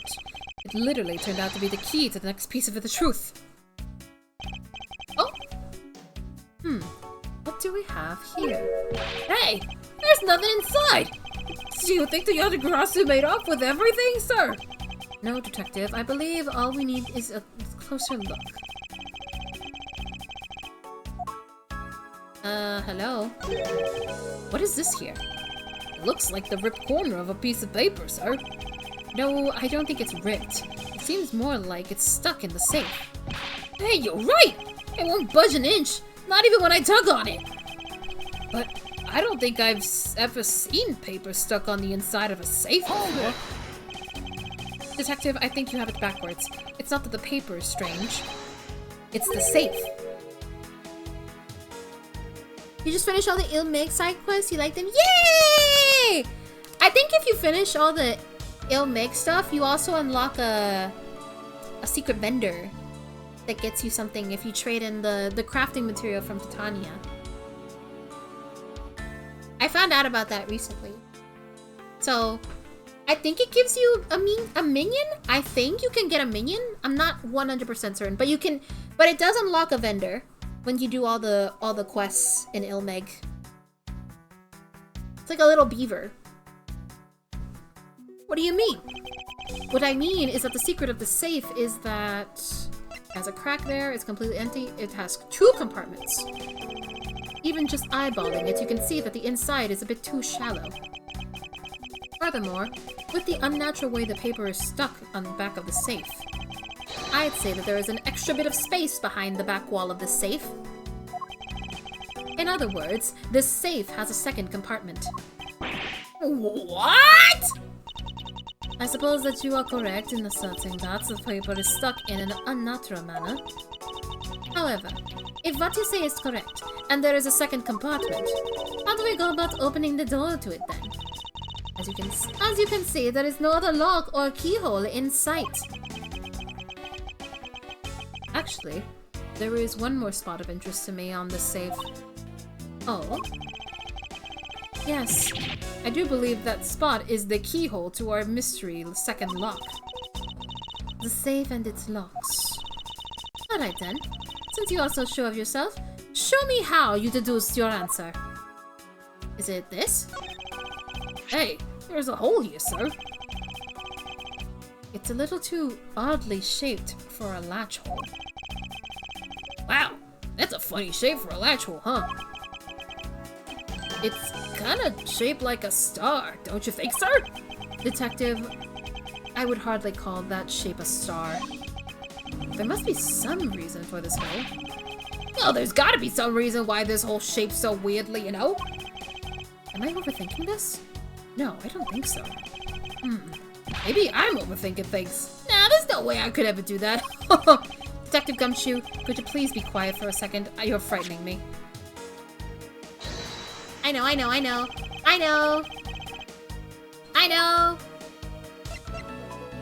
It's,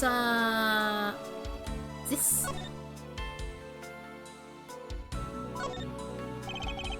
There is a vine motif on the, Actually, is it this? Maybe I'm wrong. There's a vine motif on the ornament on this blade. Even the Detective Gumshoe claims to see a star motif on it. Between the blade and the handle, there's a flower, and the key itself is a butterfly. This key was stolen by the Yatagarasu 7 years ago from the Cadopian embassy, which suggests that this was made while Cadopia still existed as a country.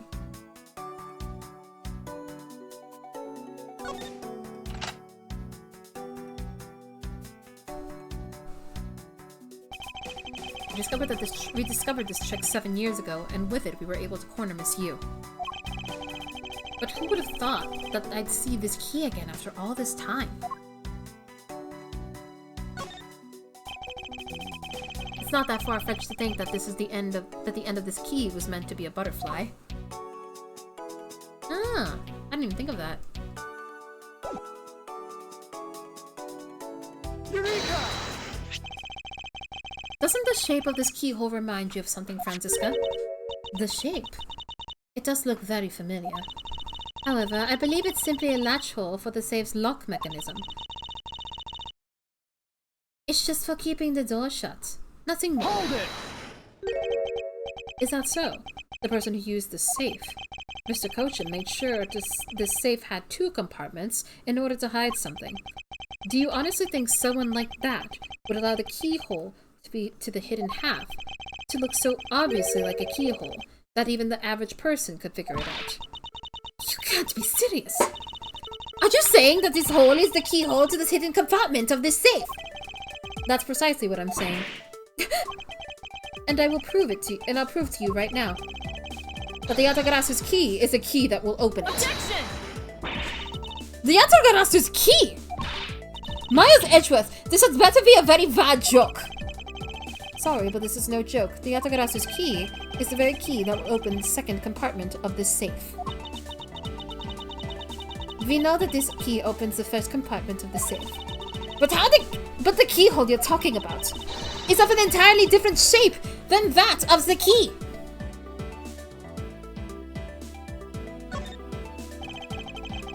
Oh, I didn't even think of this, Limao. That makes more sense than what I thought.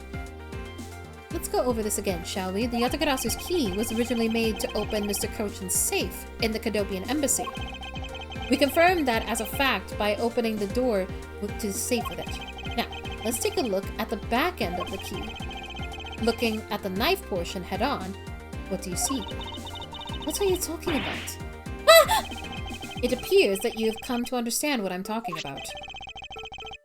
When viewed head-on, the knife's blade is the exact shape as the keyhole. The real function of the knife portion is to act as the key to the hidden portion of the safe. But that's preposterous! Because it looks like a knife and was used like one to kill Mr. Faraday 7 years ago, we fell under the misconception that it was always meant to be a knife. But for both the safe and its key to conceal such clever tricks, whatever is hidden inside the secret section must be of incredible importance. Then, it's even possible that what I've been searching for is inside! Scruffy! Hurry up and open that safe! Yes, sir! Opening it now, sir! Whoa! These items, it's a bunch of funny shaped things. You're in the way! Now move, Scruffy! I didn't think I was in the way. These pieces of art. So identical to the ones that were stolen from various countries around the world. I figured as much. These are the treasures this section of the safe was meant to hide from view. I believe a more thorough examination is required. Okay. Well, I'm really curious about this. This is the document that we thought was stuck earlier. I wonder what it's about. Beats me, sir! Why don't we take a look at it first before we give up, Detective?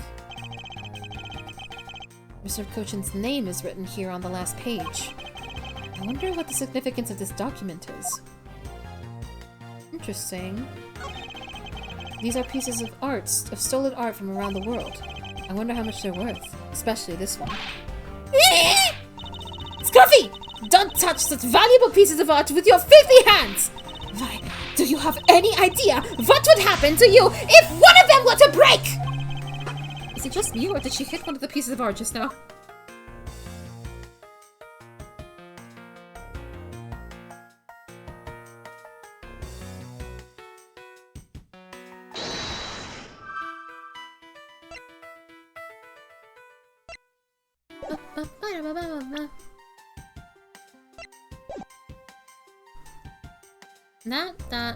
Nah. To build this sort of trick into one's safe is really something. Here, it's neat how this safe has 2 compartments, but what's really impressive is that the other end of the key was another key. I totally hadn't noticed. I wonder if Mr. Kochin was just paranoid, or if he had secrets of that great a value. Speaking of paranoid, I once sharpened both ends of my pencil. But then, when I went to erase something, I got all paranoid that I was gonna stab myself. Please refrain from dispensing your special brand of unrelated stories while on duty. Yes, sir. I think that's everything?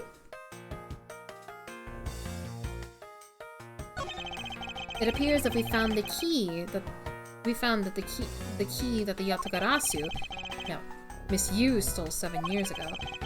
Since it was originally from this embassy, maybe she came back to return it? I don't think she's the type to be so kind as to do such a thing, Detective. Okay, then what do you think, sir?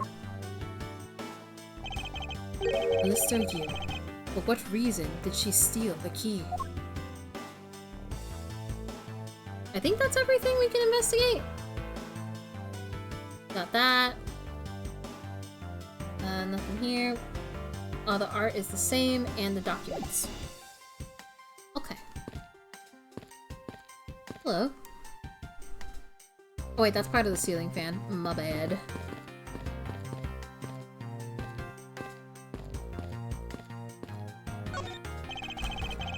There are still some burnt objects scattered on the floor. Well, burnt things get burnt and then they become burnt things, you know? No, because there is no way to prove that the burnt thing started out as a burnt thing. Was it a burnt thing or was it not? I have no idea what's what anymore, sir. Yes, I suppose it's a bit hard for someone with a burnt out light bulb to comprehend. Damn! Mean. Sorry, but Interpol is still conducting its investigation beyond this point. I'm a subordinate, Miss Von Karma. Is there some reason why I'm being denied access? My superior clearly stated, don't you dare let anyone near the site. You got it? If I let you examine the site, my superior would get really angry at me. You know, Mr. Edgeworth, I feel really bad for the guy. So why don't we just do as he says? Yes, I suppose we might as well. Anything else to investigate? I think I've investigated everything. So maybe there's still some logic that we need to figure out?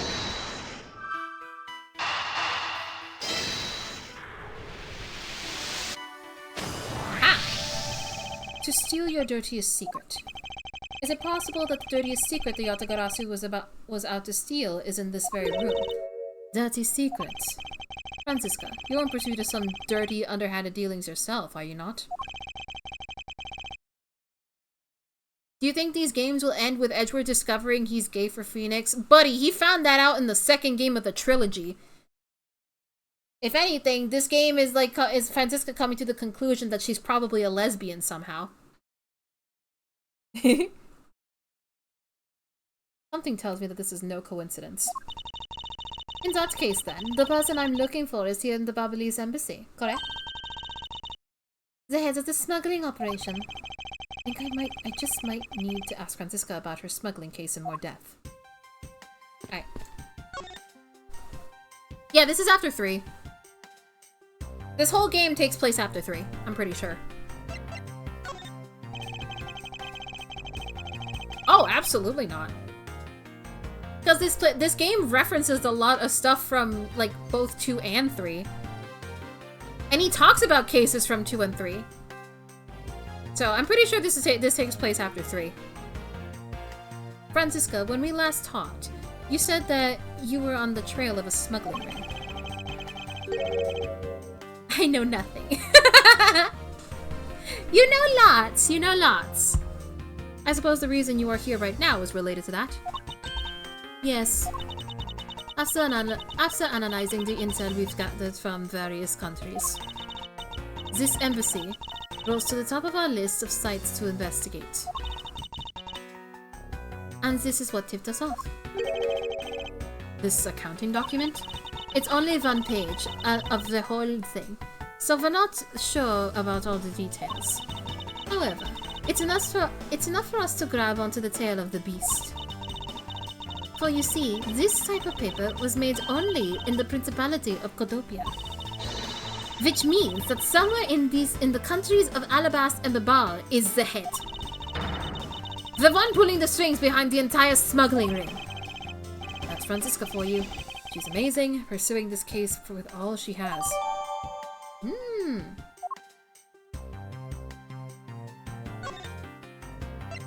Oh, wait. Now that we know about that, can we look at this?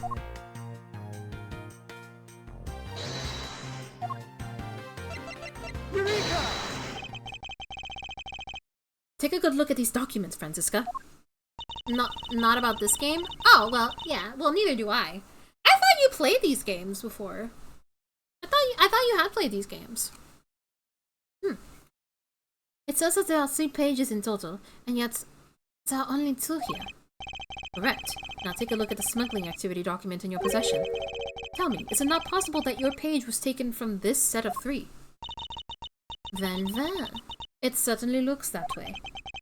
By putting our multi-part puzzle together, we seem to have arrived at an answer, and it seems that you have now found what you were looking for.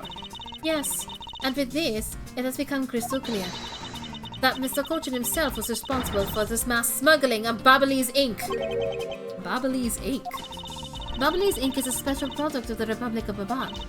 However, due to a special reason, only a limited volume is ever exported. Hold it! And that reason is? That's classified. It's on a need-to-know basis, and you don't need to know. In any case, it seems that the head of the smuggling ring was our victim, Mr. Manny Kochin. His base was in an embassy. Thus, it was hard for both our country and his to interfere, making it the ideal conditions under which to run a smuggling operation. But it's so frustrating. I lost the person I can't read. Hold on, I need water.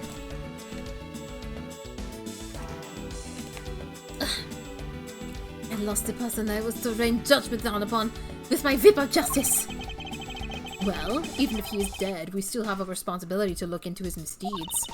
You expect me to whip a dead man? But I'm not interested. Franziska, you must know that Manny Kochin was the suspect in the KG-8 incident. Of course I know. On top of being the head of the smuggling ring. That is a matter of what really happened in that case that needs to be resolved. Yay! Are you done investigating? You realize now, don't you, that this girl is the only one who... only one it could be. Now come along quietly, Yatagarasu, K. Faraday. You're under arrest for the murder of Manny Kochin. Mr. Edgeworth! Please, you have to believe me! I didn't do it! I chased the fake Yatagarasu in here! And he was already... You have the right to remain silent. Anything you say can and will be used against you. Hold it! I'd like to help you reduce the number of mistaken arrests Interpol makes. What is that supposed to mean? I believe I told you that Kay Faraday is not the culprit of this crime. Very well. I suppose I have no choice. I'll show you just how foolish your claims are. Oh shit, with Sheena? Even your police confirmed that the Yatagarasu infiltrated the Babalese embassy tonight. Utilizing the confusion caused by the fire, the Yatagarasu snuck into this embassy. Furthermore, this girl claims to be the Yatagarasu. And most importantly, other than her, there was no one else in here with the body. Your reason for suspecting Kay is because you think she is the Yatagarasu. Exactly. But it isn't just me. She calls herself the Yatagarasu. Look, how many times do I have to tell you? I was only out to capture the fake Yatagarasu! Imposter or not, it matters not. A Yatagarasu is a Yatagarasu. Very well, then I shall prove that Kay is not the Yatagarasu who killed Mr. Manny Kochin. Go ahead and try. Show me what the prosecutors of this country are made of. Rebuttal! Let's see. Your police confirmed the Yatagarasu infiltrated the Babalese embassy tonight. There was some confusion caused by the fire. The Yatagarasu stuck into this embassy. Furthermore, this girl claims to be Yatagarasu. And most importantly, other than her, there was no one else in here with the body. Hold it! I really don't think that being the first to discover the body makes her the killer by default. No, but if you saw the self-purported Yatagarasu standing in front of a body, wouldn't you get a little suspicious yourself? Even so, I'd still listen to what that person had to say before I passed judgment. Are you talking about yourself on those times when you were under suspicion? I think the pain of being falsely accused is something you really should experience. Ooh! Ooh, wait, that'd be an interesting, case. A case where Franziska is the accused and you have to defend her or prove her innocence? That'd be really cool. Wait, that'd be a fun case to do. Oh my god, I hope they do that someday. Please. I personally know that feeling really well, sir.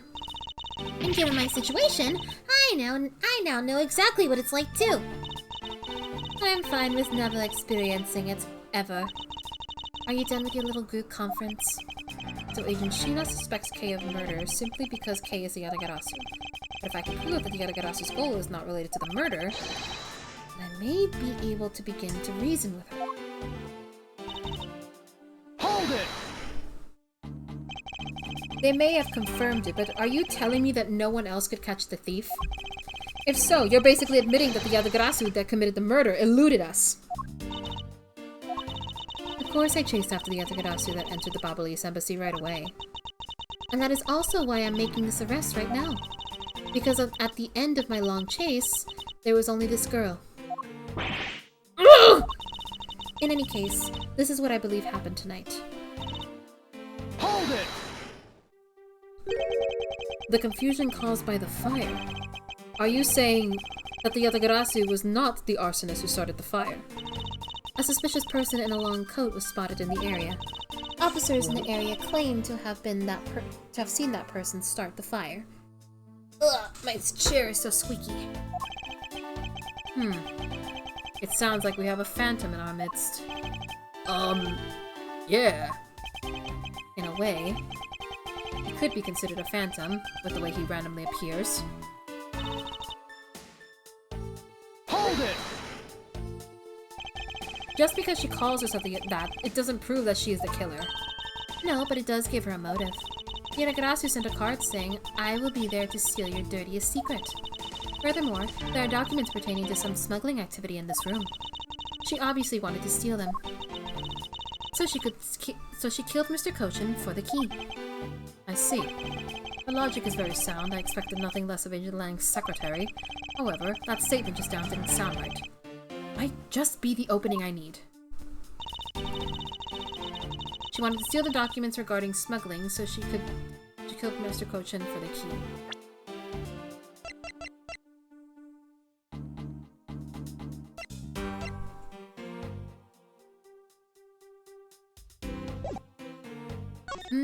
I think it's the documents, right? Oh, whoops. Oh wait, no. Alright.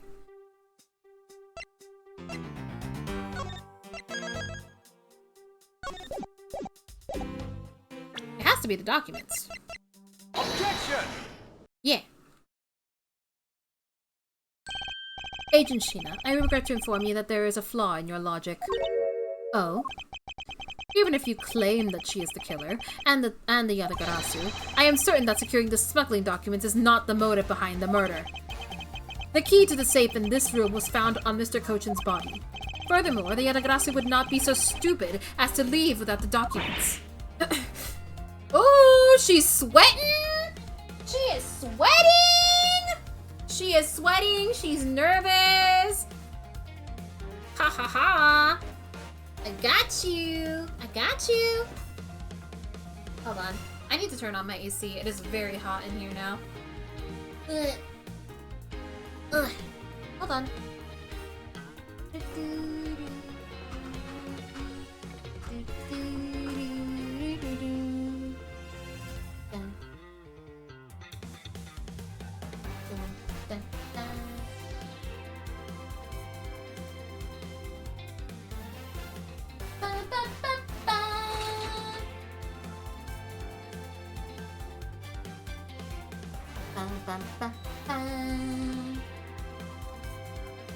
She's so evil, but I love her outfit. She is really stylish. I will say that. What the? Wait, did my throw not work? Hold on. Let's throw Buggy. Yes, throw is Buggy. Hold on. Ah! I gotta restart throw. Dun,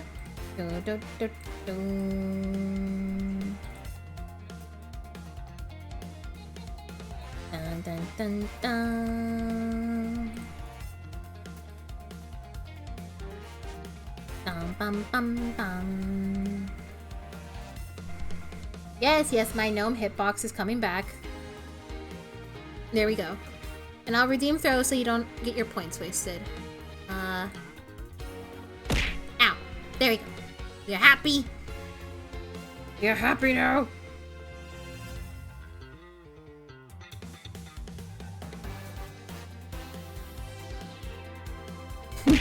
Ah!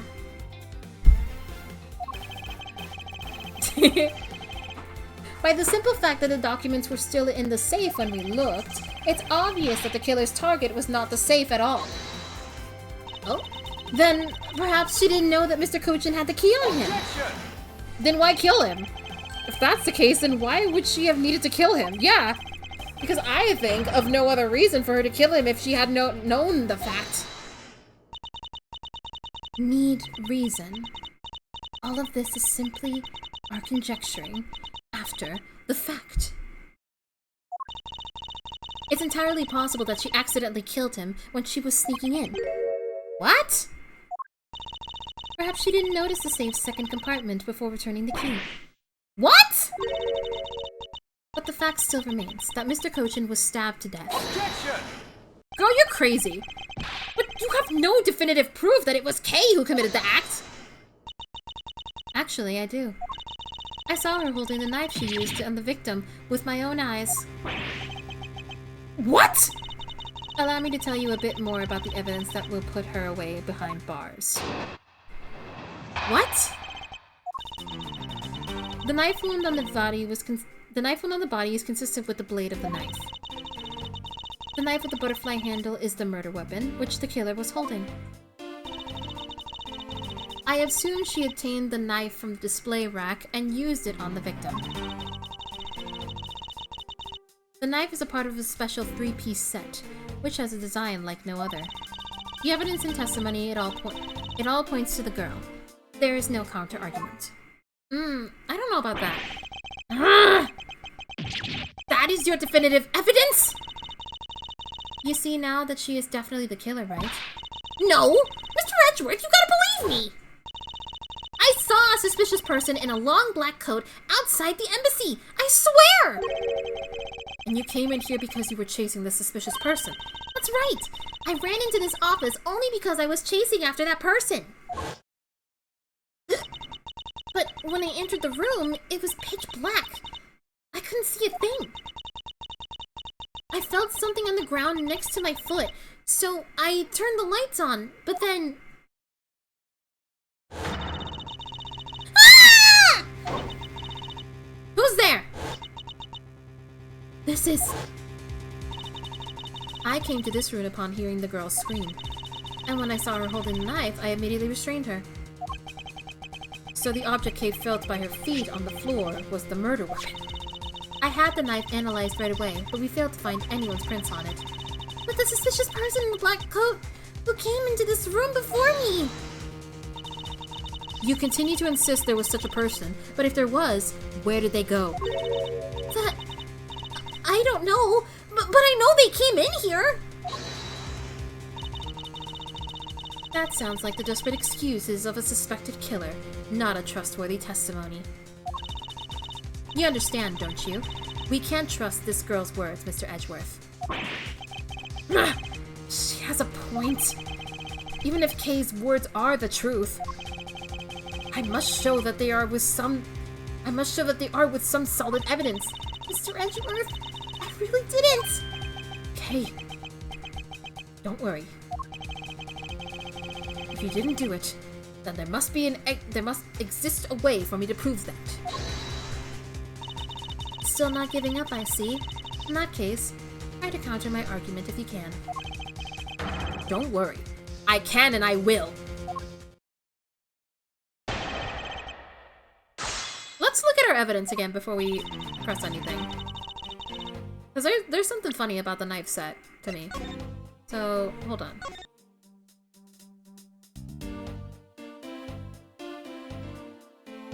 They each also possess a set of 3 finely crafted knives. Okay.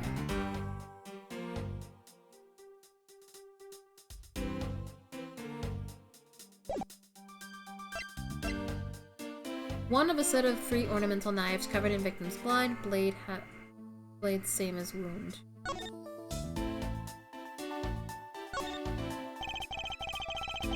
There's a lot of skilled detailing on this handle.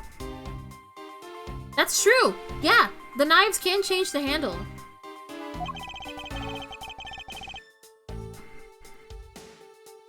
It would appear that the handle on this knife is removable.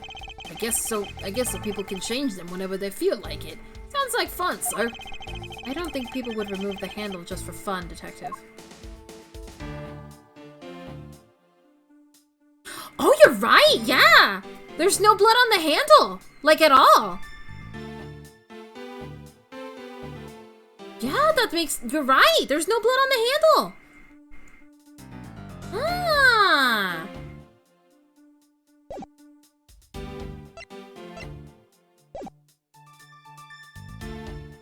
Okay.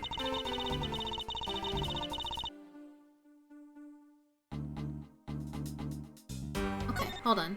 Hold on. Let's save first. Hold it!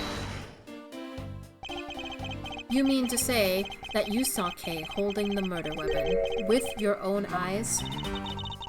I was also on the search for the Yatagarasu. When I heard the girl scream coming from this room, I rushed over straight away.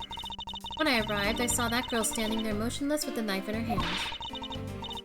But I already told you, I only came in here because I was also after the Yatagarasu! The suspicious person I saw came into this room! But when I entered, it was pitch dark. I felt something by my foot on the floor, so I turned on the lights and then...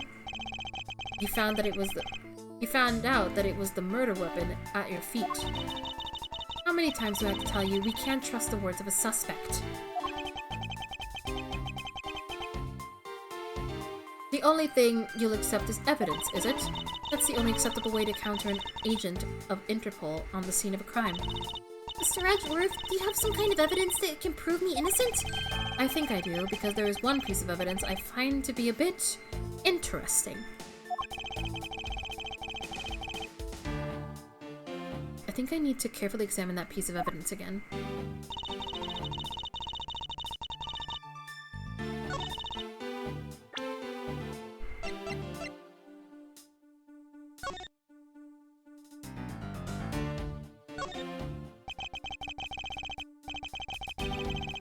So this is what took Mr. Coachman's life. Some of his blood is still on the blade. Wow! I've been a detective for 3 years, for 7 years already. I've seen a lot of weapons in my days, but knives that were used to kill are always the hardest for me to bear. Yes, unlike guns, this is one weapon when you're likely to find the victim's blood. Yeah, just like how this one is practically drenched in it, huh, sir? Despite that, it looks like the blood managed to miss the handle somehow.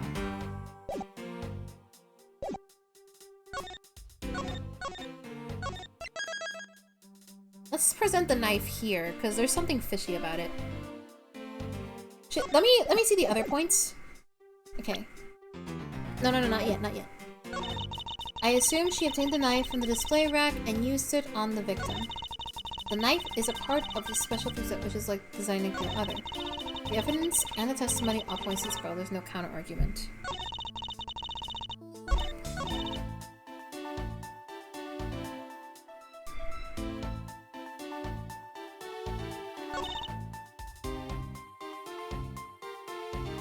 Hold it! I ask that you please refrain from speculation. It's a sound hypothesis derived from the evidence. There's no room for debate. Ah! Myers Edgeworth, know that an ungraceful loss will not be tolerated, my subordinate. Now rebut her hypothesis with factual logic. Otherwise, what was your investigation for? Yes, you are correct. Thank you. Helping a subordinate without advice is the job of any good superior. She seems to be rather enjoying herself, but she is correct nonetheless. Agent Sheena, please continue with your testimony. Knife is part of a 3 like no other.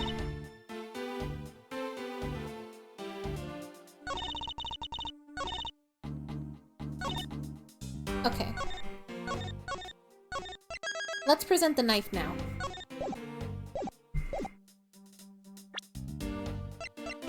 Objection! Yeah! So the murder weapon was the knife with the butterfly design on it. But is that really the truth? What are you getting at? I'd like for you to take a look at this. There is blood on the blade. And yet, there's not a speck of blood on the handle. That signifies that at the time of the crime, a different handle was attached to this blade. The knife that Kay was holding had its handle switched and was in fact not the real murder weapon. It wasn't the real murder weapon? This knife can be taken apart. Shall we give it a go?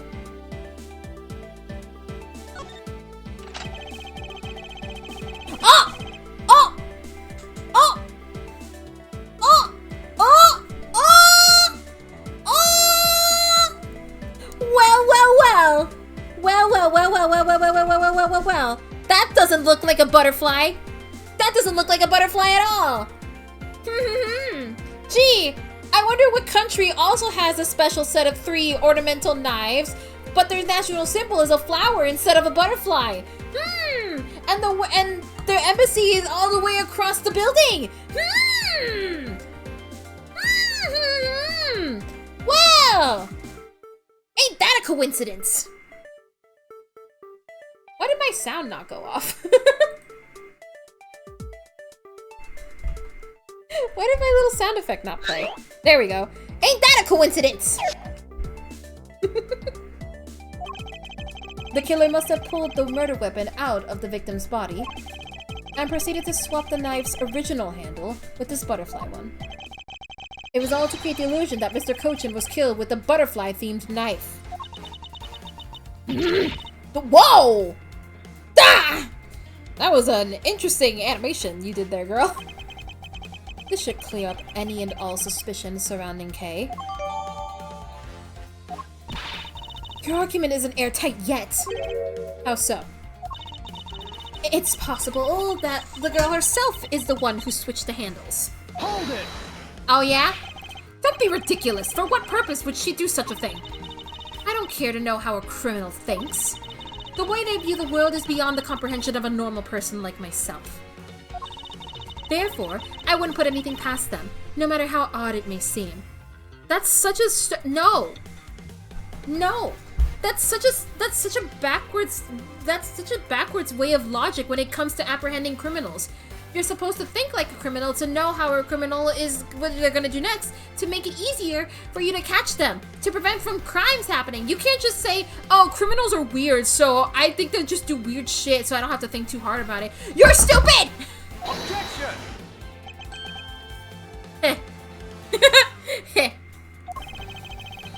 The truth is right there in front of you, and this knife will show you the way. You will come to see that Kay is not, and could not have been Mr. Cochin's killer. Right here. What is this mark on here? It's the mark of a flower. I assume you know what this means. No, not really. Butterflies rest on flowers all the time to drink their sweet nectar. And so they do.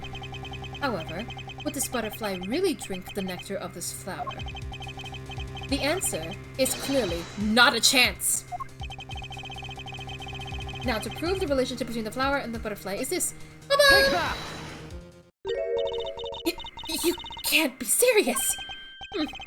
It appears that you've made the connection. The flower on this blade is designed after a certain country's national symbol. That's right. The Kingdom of Alabast. In other words, this blade is from one of Alabast's ornamental knives. Ah! This part of the knife handle has Babao's national symbol of the butterfly on it. Therefore, it is undeniably Babalese in origin. But as we both know, you can't kill someone with just a knife handle. Incidentally, when exactly did the murder occur again, Agent Sheena? After the fire had broken out. That's right. Kay entered the Babalese embassy after the fire had taken place. Furthermore, she had not been to the Alabastian side of the building before then. On top of that, not a single person passed between the two countries during the fire. Which means that Kay could not have transported an Alabastian object over here. This makes it impossible for her to be the true killer. Case closed! Kay is innocent! Whoa! Way to go, Mr. Edgeworth, sir! What a great victory! Or not? Huh? Why is everyone so quiet? I'm happy we got this far and cleared Kay's name. What worries me now is what will happen next. Objection! What is the meaning of this? An Alabastian knife here! Do you mean, how did this find its way to the Republic of Babel? Or Babel? It didn't just find its way over. Rather, we should focus on how it was smuggled over. You know what? My brain hurts thinking about it while we're just standing around. Thinking while we're on the run? Now that's the way the real great thief operates. Politically, this is a disaster. Oh god, yeah, you're right. Oh no, yeah, this is really bad, like, politically. This could be a huge thing if word gets out. A knife from another country's embassy being used to kill the ambassador of another country in that country's embassy? This is a disaster! Can you imagine this shit happening in real life? That's crazy. Oh, thanks a bunch, Mr. Edgeworth, for proving my innocent, I mean. You believed in me the whole time, right? Tell me you did. Not really, but...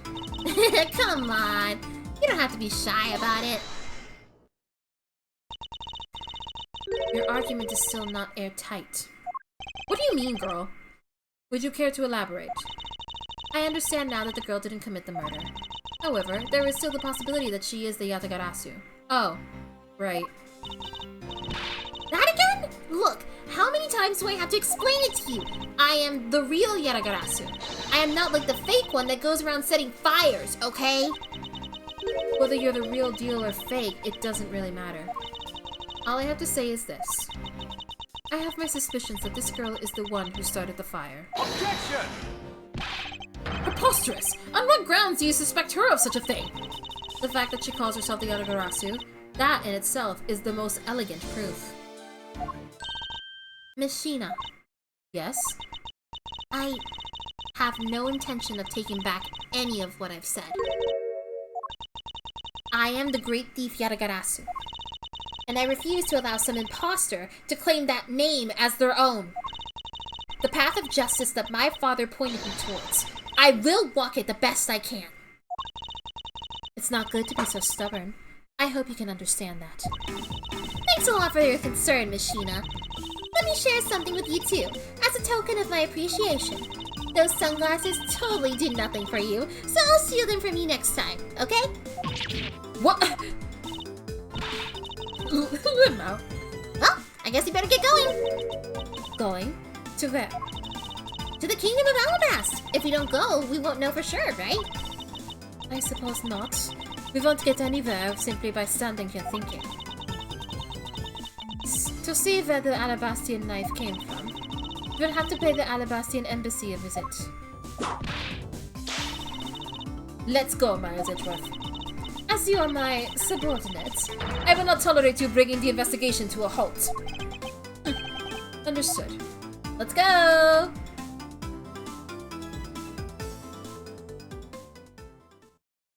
Woo! Jesus, girl, don't whip the corpse. That's Franziska von Karma you're talking to. She can do whatever the fuck she wants.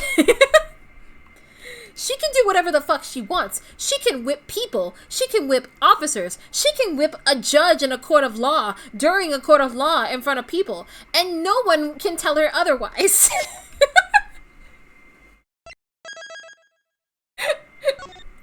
She's just that girl. It's 7 p.m. It's been an hour now in in-game time. Oh fuck, it's this loser again. Count off! One!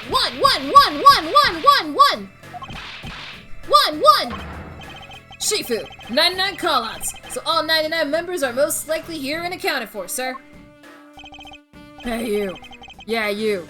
The second number one from my right. Sir! Yes, sir? Here. A birthday present for you. What? Shifu! I didn't know that you knew all of your birthdays! What a kind heart you have, Shifu! You are more of a man than we'll ever be, sir! I'm really sorry, but it's not my birthday.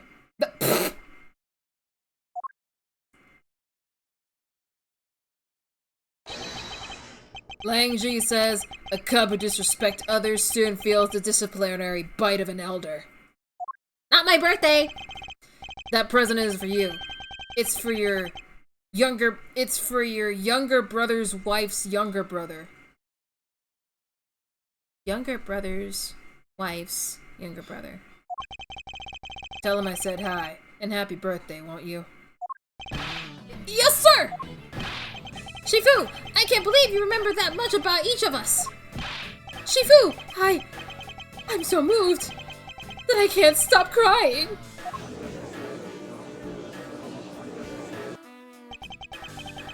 I should probably leave them to their alone time. Alright, meeting's over. Everyone head for your posts. Posts! Dismissed! Sir!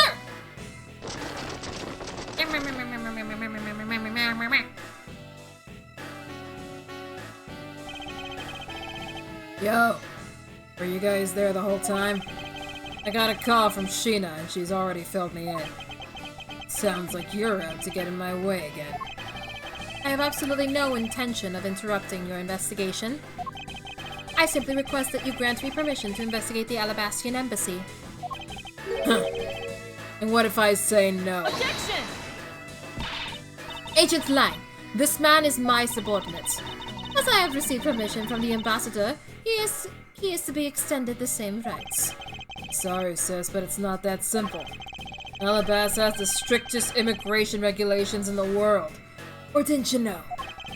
Even among my elite men, only about half of them were admitted into the country. Besides, any more cooks in the kitchen and we might spoil the soup, if you get what I mean. How dare you make such assumptions! Don't take this the wrong way, but I thought I was in charge of Alabas, Miss Von Karma. Ah! Look, try to understand, okay? Things over in Alabast are a bit of a mess right now. What do you mean by a bit of a mess? No one told you? We had an incident in Alabast as well. This is what we call a decision based on the investigation, Mr. Prosecutor. Do I still dislike this guy? Hell yeah! I hate this guy! Hate his pussy! Not only is he a cop, but he's a shitty cop that arrests people willy-nilly because without doing proper investigation, and then has the gall to boast having the highest arrest record in all of the international police. I wonder it's because you just arrest people without investigating and putting innocent people's lives in jeopardy, all for the sake of your shitty little pride. Sorry. He remembers his subordinates' birthdays, though? Yeah, subordinates that are also cops. I don't trust any of them. They grovel. They worship the ground he walks on. And anyone who thinks this guy is cool is a deadbeat. He's a deadbeat. Deadbeat and shitty cop. He's an asshole. Ugh. Oh god, my button stopped working! Here we go. Oh, fuck. Oh no, my button. What happened to my button? Ow! Uh-oh. Hold on a second. Oh no, my buttons! Why is my button not working? Hold on, I might need to restart StreamerBot? Fuck. Or maybe it's not StreamerBot? No, it's not StreamerBot. It's just OBS in general. Oh no, I think I fucked up my buttons. I'm zoomed in. I'm zoomed in.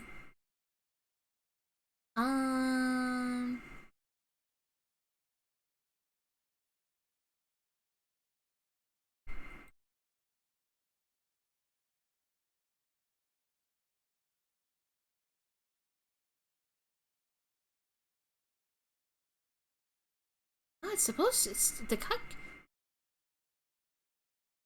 I have until 6? Oh, true. That is true. That is true. Don't worry. I am gonna stop at the 3 hour and 30 minute mark. So in like 40-ish minutes, I'll be done. What happened to my buttons?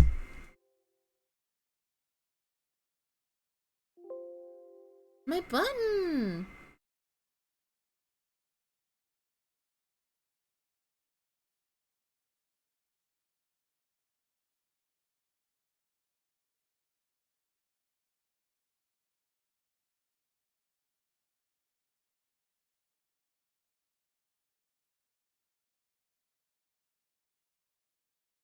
Hold on.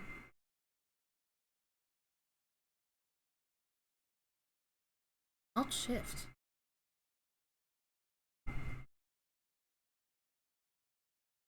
Convenient stopping time? I guess so.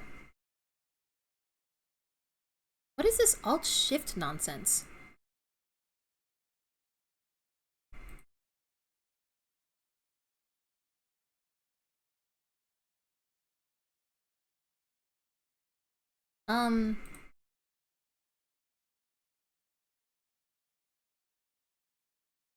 Something's going on.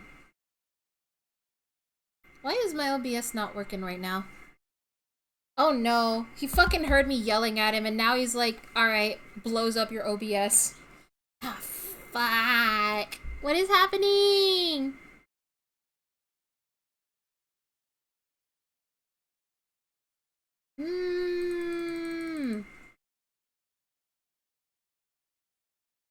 What is going on?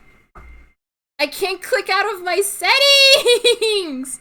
What is happening?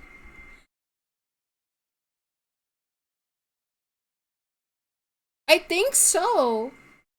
What's going on? I wanted to check if my hotkeys for my little zoom in, zoom out thing, because it wasn't working.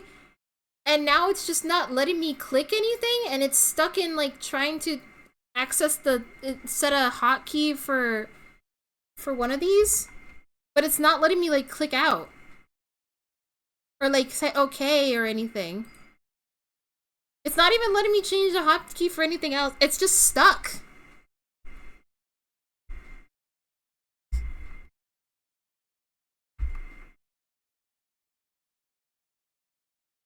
It's just...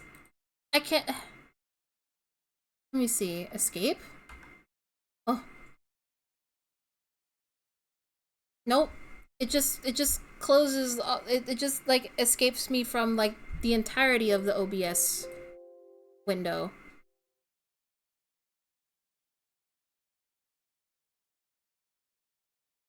Okay, there we go. But it also, like, it changed my hotkey, so now instead of my current hotkey, it's a different hotkey, and I can't change it back to normal. So we're just gonna ignore that for now. We're just gonna ignore that for now. But we're back, sort of. I'll fix that later. I had to change it to a different hotkey, even though like, I don't know why. Anyway, we're okay now. We'll I'll fix that later. I'll fix that later. Look, Wolfie, just let us in already. Got it? Oh my god, old man. Is there a problem here, Agent Lang?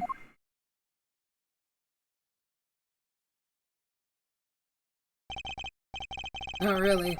Just having a discussion about whether or not to let these guys in. Ambassador Alba, I ask that you please allow these people to join the investigation. Having a debate because of my country. I'm terribly sorry for placing you good people in that kind of situation. It is all because I lack the strength to govern well. Please, it is nothing of the sort, Ambassador. You weakling sexist! Curse your frailty and inability to effect change in your country! Damn, he punched himself. What is his name? Kirkus? Is that how you say it? What are you? The thing is, investigations conducted in my country have been under Agent Lang. And it is my judgment that in order to minimize disruption of the investigation, I should leave everything up to Agent Lang. There, you see? Oh, no way! Oh? Oh shit! Oh fuck! Oh shit! Ambassador Alba, I ask that you please reconsider letting them into Alabast. What's that? My very own secretary has been murdered in the Babalese embassy. And he was apparently caught up in some very shady dealings, completely unbeknownst to me. So I asked for your cooperation in your investigation. These aren't much, but I hope that they cover your travel expenses to Babal someday. Alright, I get it. Even if you beg Ambassador Alba, I still have to give the final okay anyway. Alright, you hear that, Mr. Edgeworth? We're in! Not so fast, little crow girl. You're still a witness in the Babel murder. So I'd like you to please stay in the Republic of Babal. Detective Gumshoe, please take good care of Kay for me. Yes, sir! Sounds good to me. The fewer troublemakers, the better.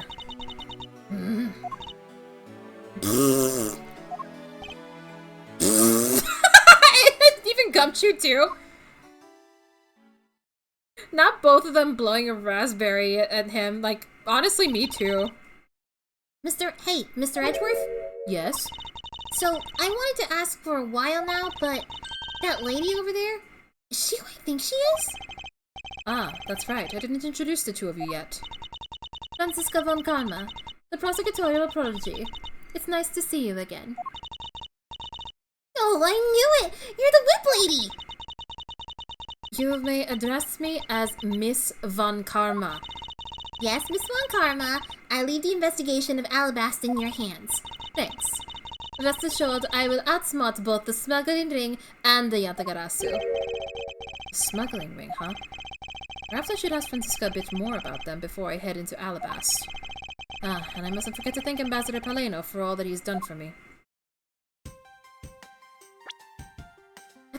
I think Franziska's like 19 now? Yeah, she's 19 by now. Girls.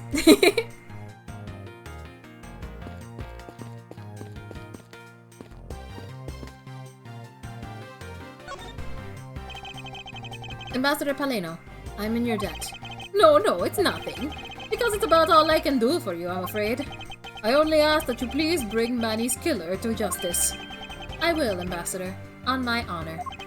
Wow, you're so sensational! You've really piqued my curiosity. I know they aren't much, but know that I'm giving them to you wholeheartedly. Thank you. No, that's quite alright. Oh, well. How about this then? Ooh.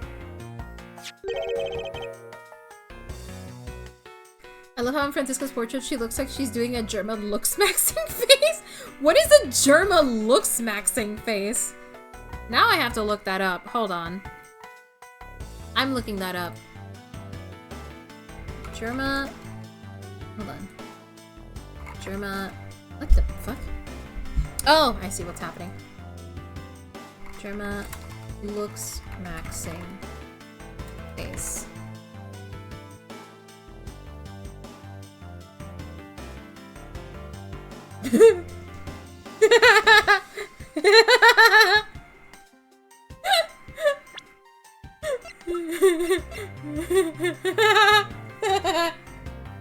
You're right, she does. Also, I think I figured out what was going on that was like buggy for my hotkeys, so hold on. Let me try again. Let me see if I can fix my hotkey now.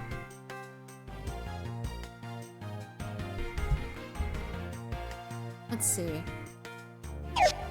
There we go. There we go. I figured out what the issue was. It was I didn't realize that my microphone was like on top of one of the buttons on my tablet, and my tablet also kind of works like a mouse with certain buttons, so that was fucking up like everything. So I just moved my mic off of the button, and now everything works fine. I'm glad that nothing like worse happened. It's fountain pen ink, known as Babalese ink. It's made exclusively in Babal. It happens to me all the time. Oh my god, I'm glad I'm not the only one. I'm glad I'm not the only one that happens to, Magna. I'm shaking your hand. I am shaking your hand. So this is Bobbly's ink. Bobbly's ink, huh? We make it from white crystal, which is mined through our mineral mines. Please accept this ink. One dip of your fountain pen in this, and you can write for hours in your organizer. How fortunate for me. The ink in my pen just happened to have run out. I gladly accept your gracious gift.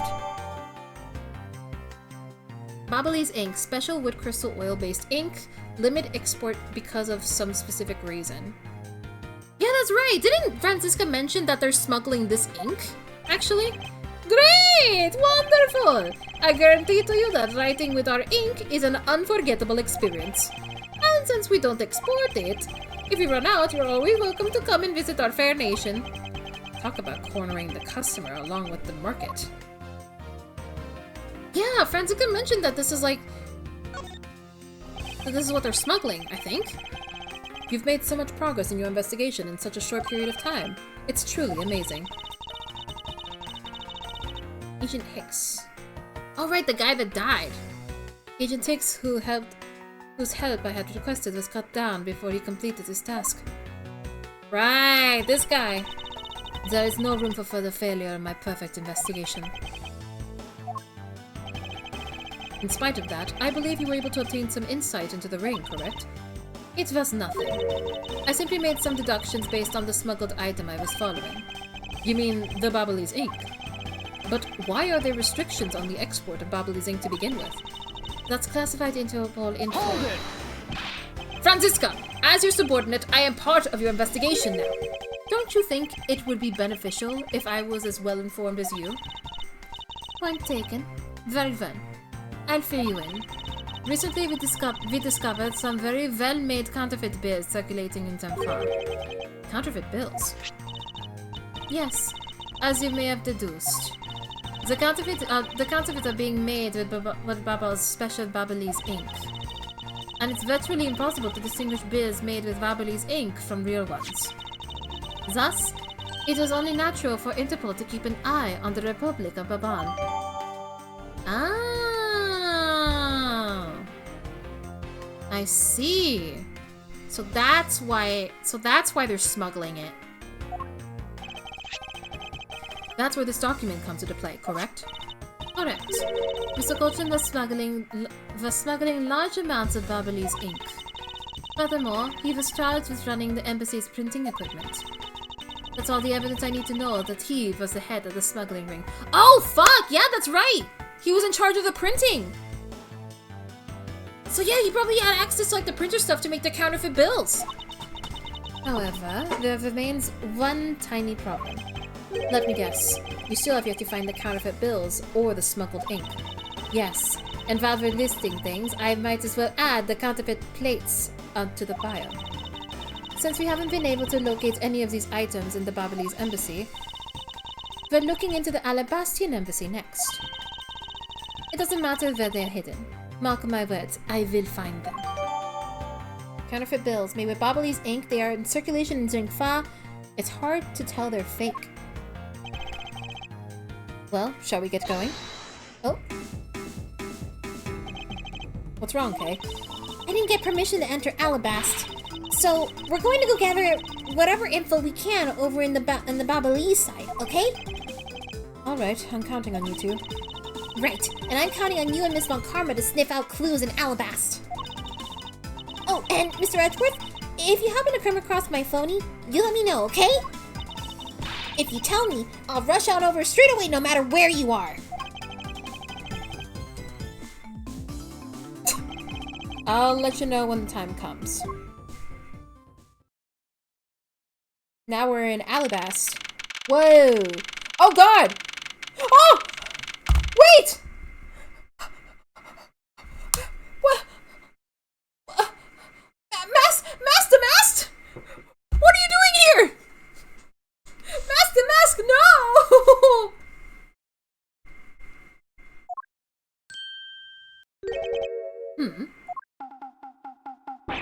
Oh! Ugh! What do you think you're doing to my subordinate? Oh god, his head. You're...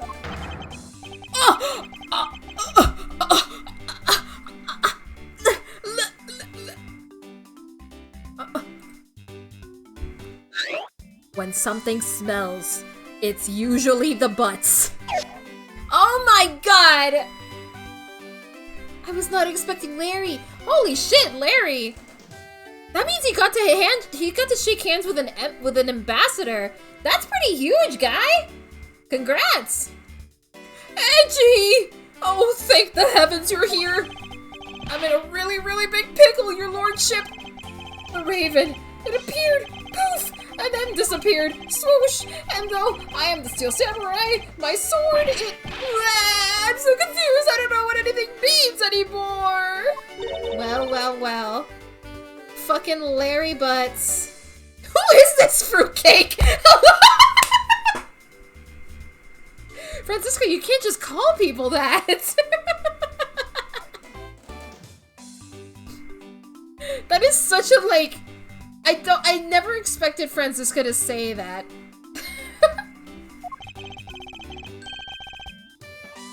You can't just say that, Francisca.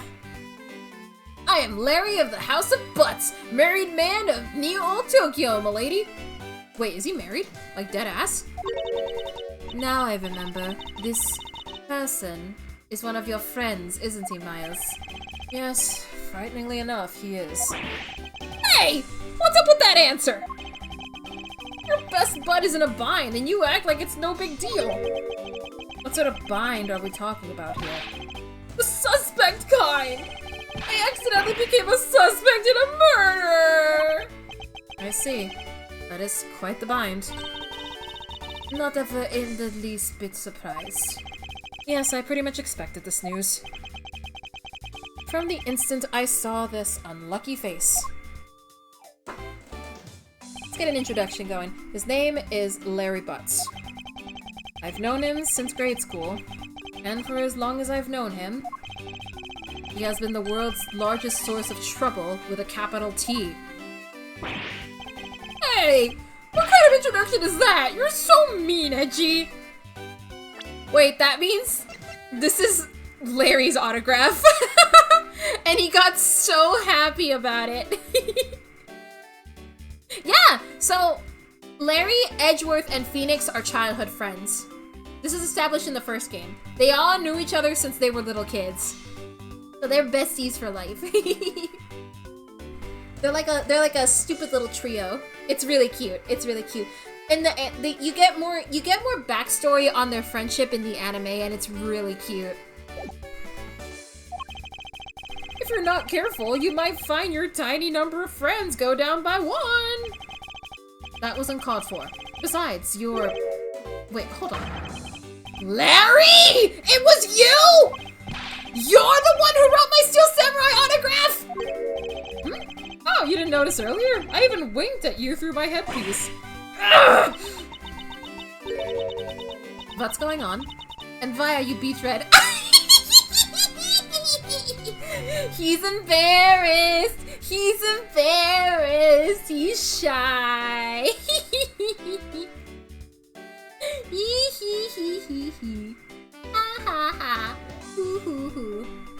We're in the second case with some pals. I'm surprised Phoenix didn't mention it yet.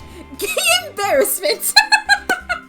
Oh, that's right, I forgot you're playing the games too! Oh, I shouldn't say too much then. I don't want to spoil things for you and who you're playing with. Oh, I'm so sorry. Gay embarrassment! Points!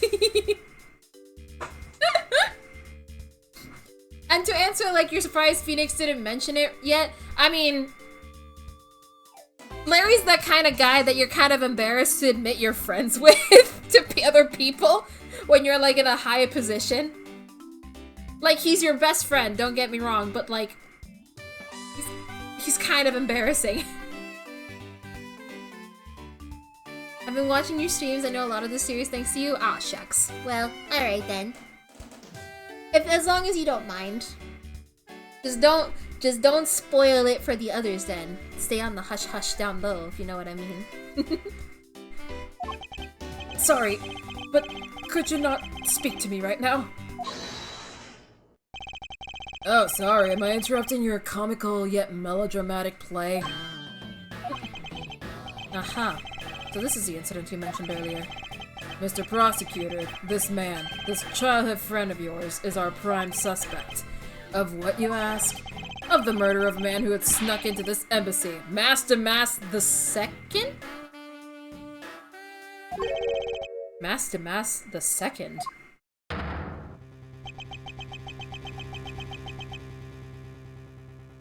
He's like...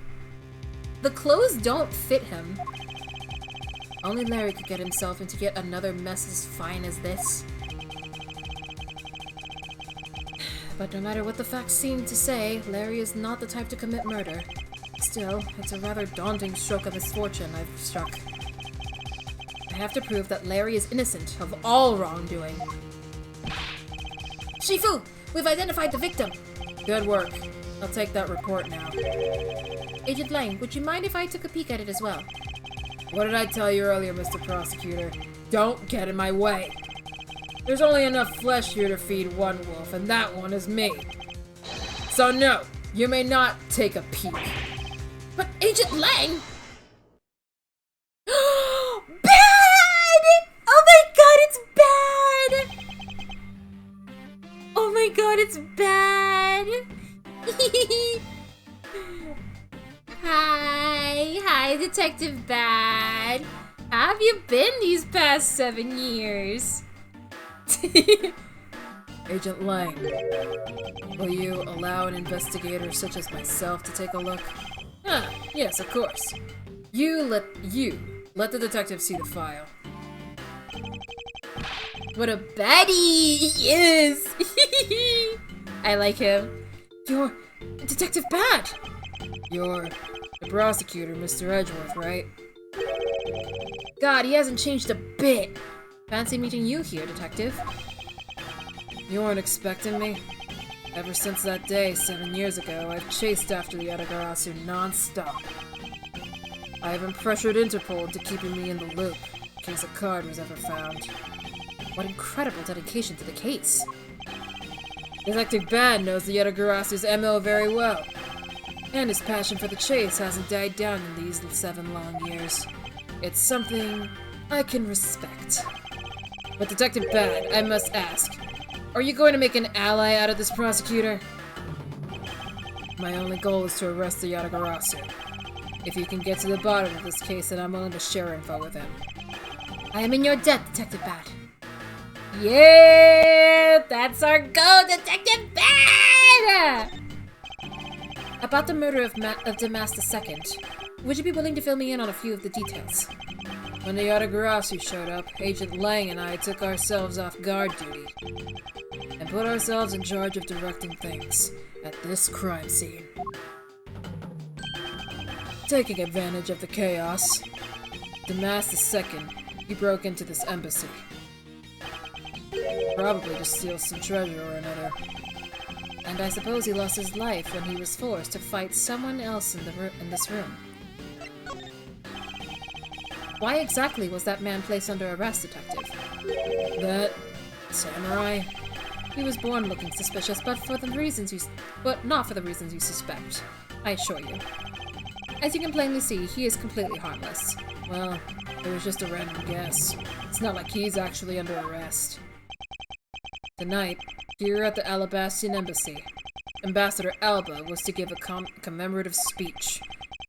And that's when the Yatagarasu showed. Oh! But keep in mind, the Yatagarasu isn't who I'm talking about right now. Those seats for the guests who had been called to sit in them were empty. A no-show? Who was it that failed to take their seat? The Steel Samurai. Until the speech was to begin, each member of the entire Steel Samurai family was to wait in a separate room.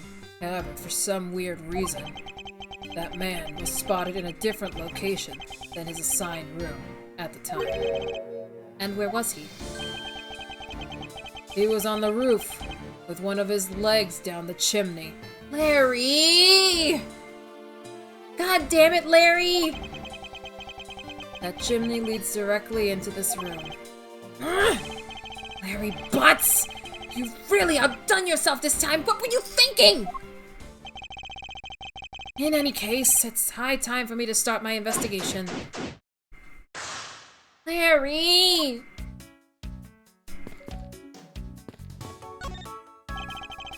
You took a picture of this already? The person shaking hands with the Steel Samurai in this picture is Ambassador Alba. It was taken just before the murder. Steel Samurai must be very popular. They're even using the National Treasure as a backdrop. I just don't understand. What exactly is so great about Top Knot there? Clearly there's a depth to the show that a young person like you can't fathom. Speaking of young people, Aren't young children the target audience of this show of costumed actors? let me look at that picture really quick. Hold on. Hold on a second.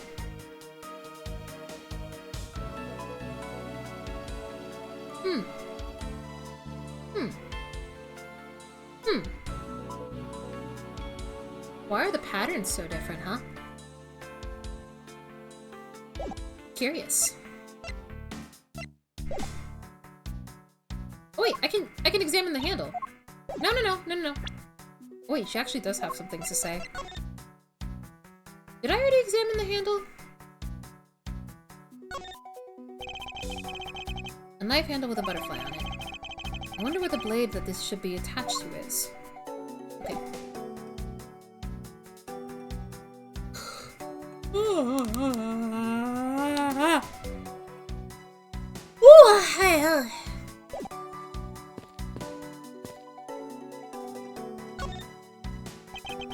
So this is the victim, Damas II. What is with this gaudy outfit? You don't know about Master Mask? A few months ago, this thief caused a lot of havoc on the populace. So this thief is separate from the Yatagarasu. I thought they were for a while, because their MO and targets were different. Damas collects high-value trinkets and jewels, and being gaudy is his signature. Gumshoe was in charge of that investigation, so he'd know more about the mask. That's alright. All I probably hear are tales of his failure anyway. You haven't changed a bit, I see. In any case, let's get started, shall we? What is he holding? The mask kind of looks like the mask from Berserk, like Griffin, a little bit.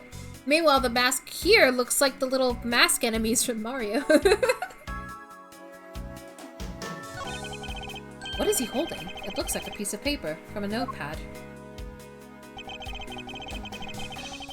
It would appear that directions on how to reach this room were written by hand. There is something written on the back as well. I'd like you to steal the Prima Duck statue in this room. What is that supposed to mean? Who writes a note to themselves like that? If I had to guess from the text, I would say that this is actually a request from someone about what to steal. Just who was the person that requested the theft of a Prima Duck statue? I thought that the mask had quit the business. This guy, he's just a copycat using the name, a phony successor. He's just another petty thief. His real identity is an out-of-work guy by the name of Kashino. Kashino. He's 29 and wanted on larceny charges. From his clothes and what he was carrying, we determined that this guy is the real Damas II. The cause of death appears to be loss of blood from the back of the head. It seems that he was struck with something very hard. In other words, he was bludgeoned to death.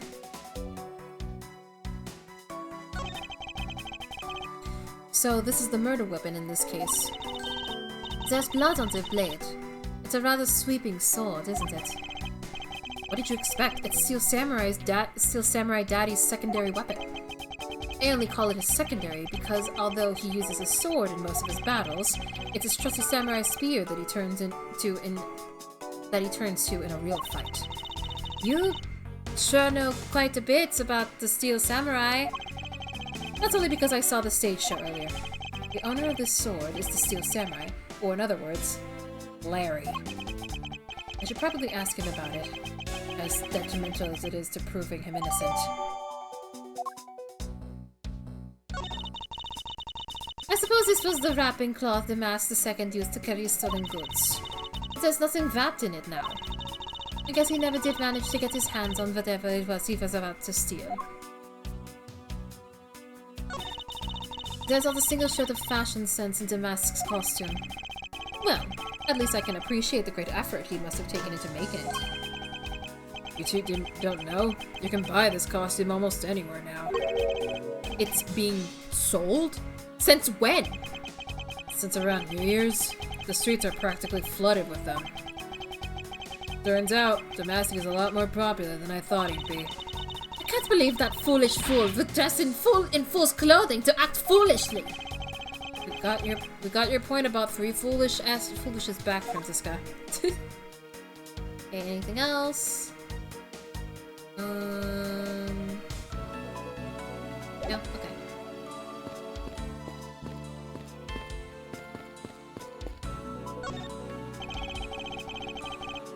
There are some weapons on display on this wall. A crossbow, and under that, a set of knives bearing a flower motif. They must be the counterparts to the Babalese knives. Which means that the blades inside these scabbards should match the blade that was used to kill Mr. Cochin. Oh my god, the tree! What is that plant supposed to be? Francisca, can't you see that it's supposed to be a likeness to Ambassador Alba? Miles Edgeworth, as a subordinate, you have a lot of nerve telling me what to think. I look forward to your salary assessment next month. You are deluding yourself if you think that you have any control over that. It's the Steel Samurai's primary weapon, the samurai spear. Isn't it awesome? I totally fell for this thing. It's sleek and shiny, just like my heart. It comes at you like whoosh!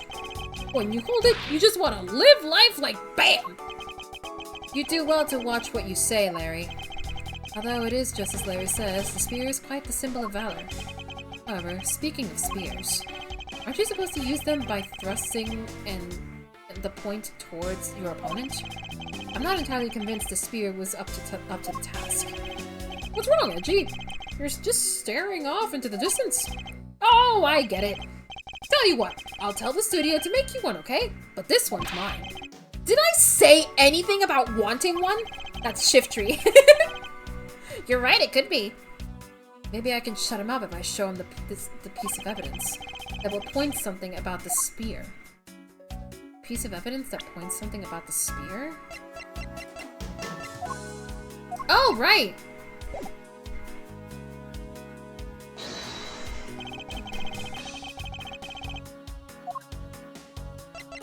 Eureka! Larry, about the spear. Oh! Are you feeling it? BAM! I thought there was something strange about the spear. Tell me, Larry, is it just me, or is the spear a bit bent? What? No way! It's exactly it should be, yo! I have here the autograph you wrote for me earlier. Now take a good look at this, which you drew with your own hands. You can see that the spear is clearly of a different shape. Ah! What do you have to say to that? I'm sorry! When I hold the spear in my hands, all of a sudden I feel super powerful. And during practice, I was spinning it around and around, and bam, I hit the wall! You unbelievable! This is an embassy! But I've always been like that, ever since I was a kid. One time, on an overnight field trip, I bought a fake sword and played with it late that night. I'm just a useless hot-blooded man! Larry, clarify that for me, will you? Okay, so it was some field trip and I began to shadow fight with myself. Not that! I meant what you said earlier about spinning the spear and hitting the wall. Oh, that, it's no biggie. It's not like I left a hole or anything. That's not what I'm asking, Larry. The samurai spear is made of metal. I somehow doubt that a move as simple as spinning it around would cause it to bend. Man, Edgy, you're so naive. What? Where did that come from? Well, you keep calling it the samurai spear, but it's not real. You can't really fight someone with it, because it's hollow on the inside. You could hit it against practically anything and it would bend. Is that so? Don't tell me you thought it was real. Oh, but don't take it the wrong way. I just think that part of your personality is cute. Aw, it is cute. It is really cute. I see. Your friendship truly is something special, Miles Edgeworth. That's not friendship. It's utter humiliation.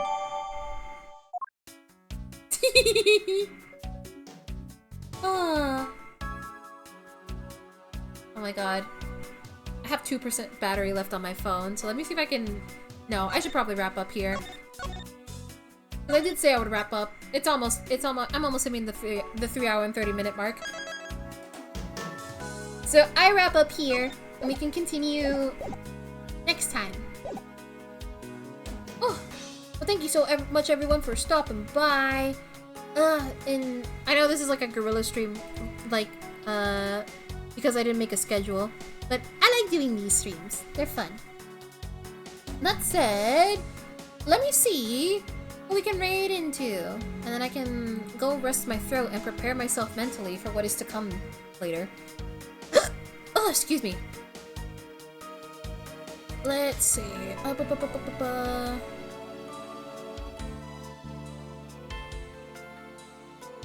There's a wild gorilla on the loose? Oh, I know. Ooh, let's go right into Porum. Porum's playing, Legend of Zelda Ocarina of Time for the first time. Which, funny enough, I started my own little personal playthrough of that as well last night too, because I've actually never finished the game, so I want to be able to finish it before the remake comes out, you know? I think that's a good place to raid into. And normally I would show a schedule, but I didn't make a schedule.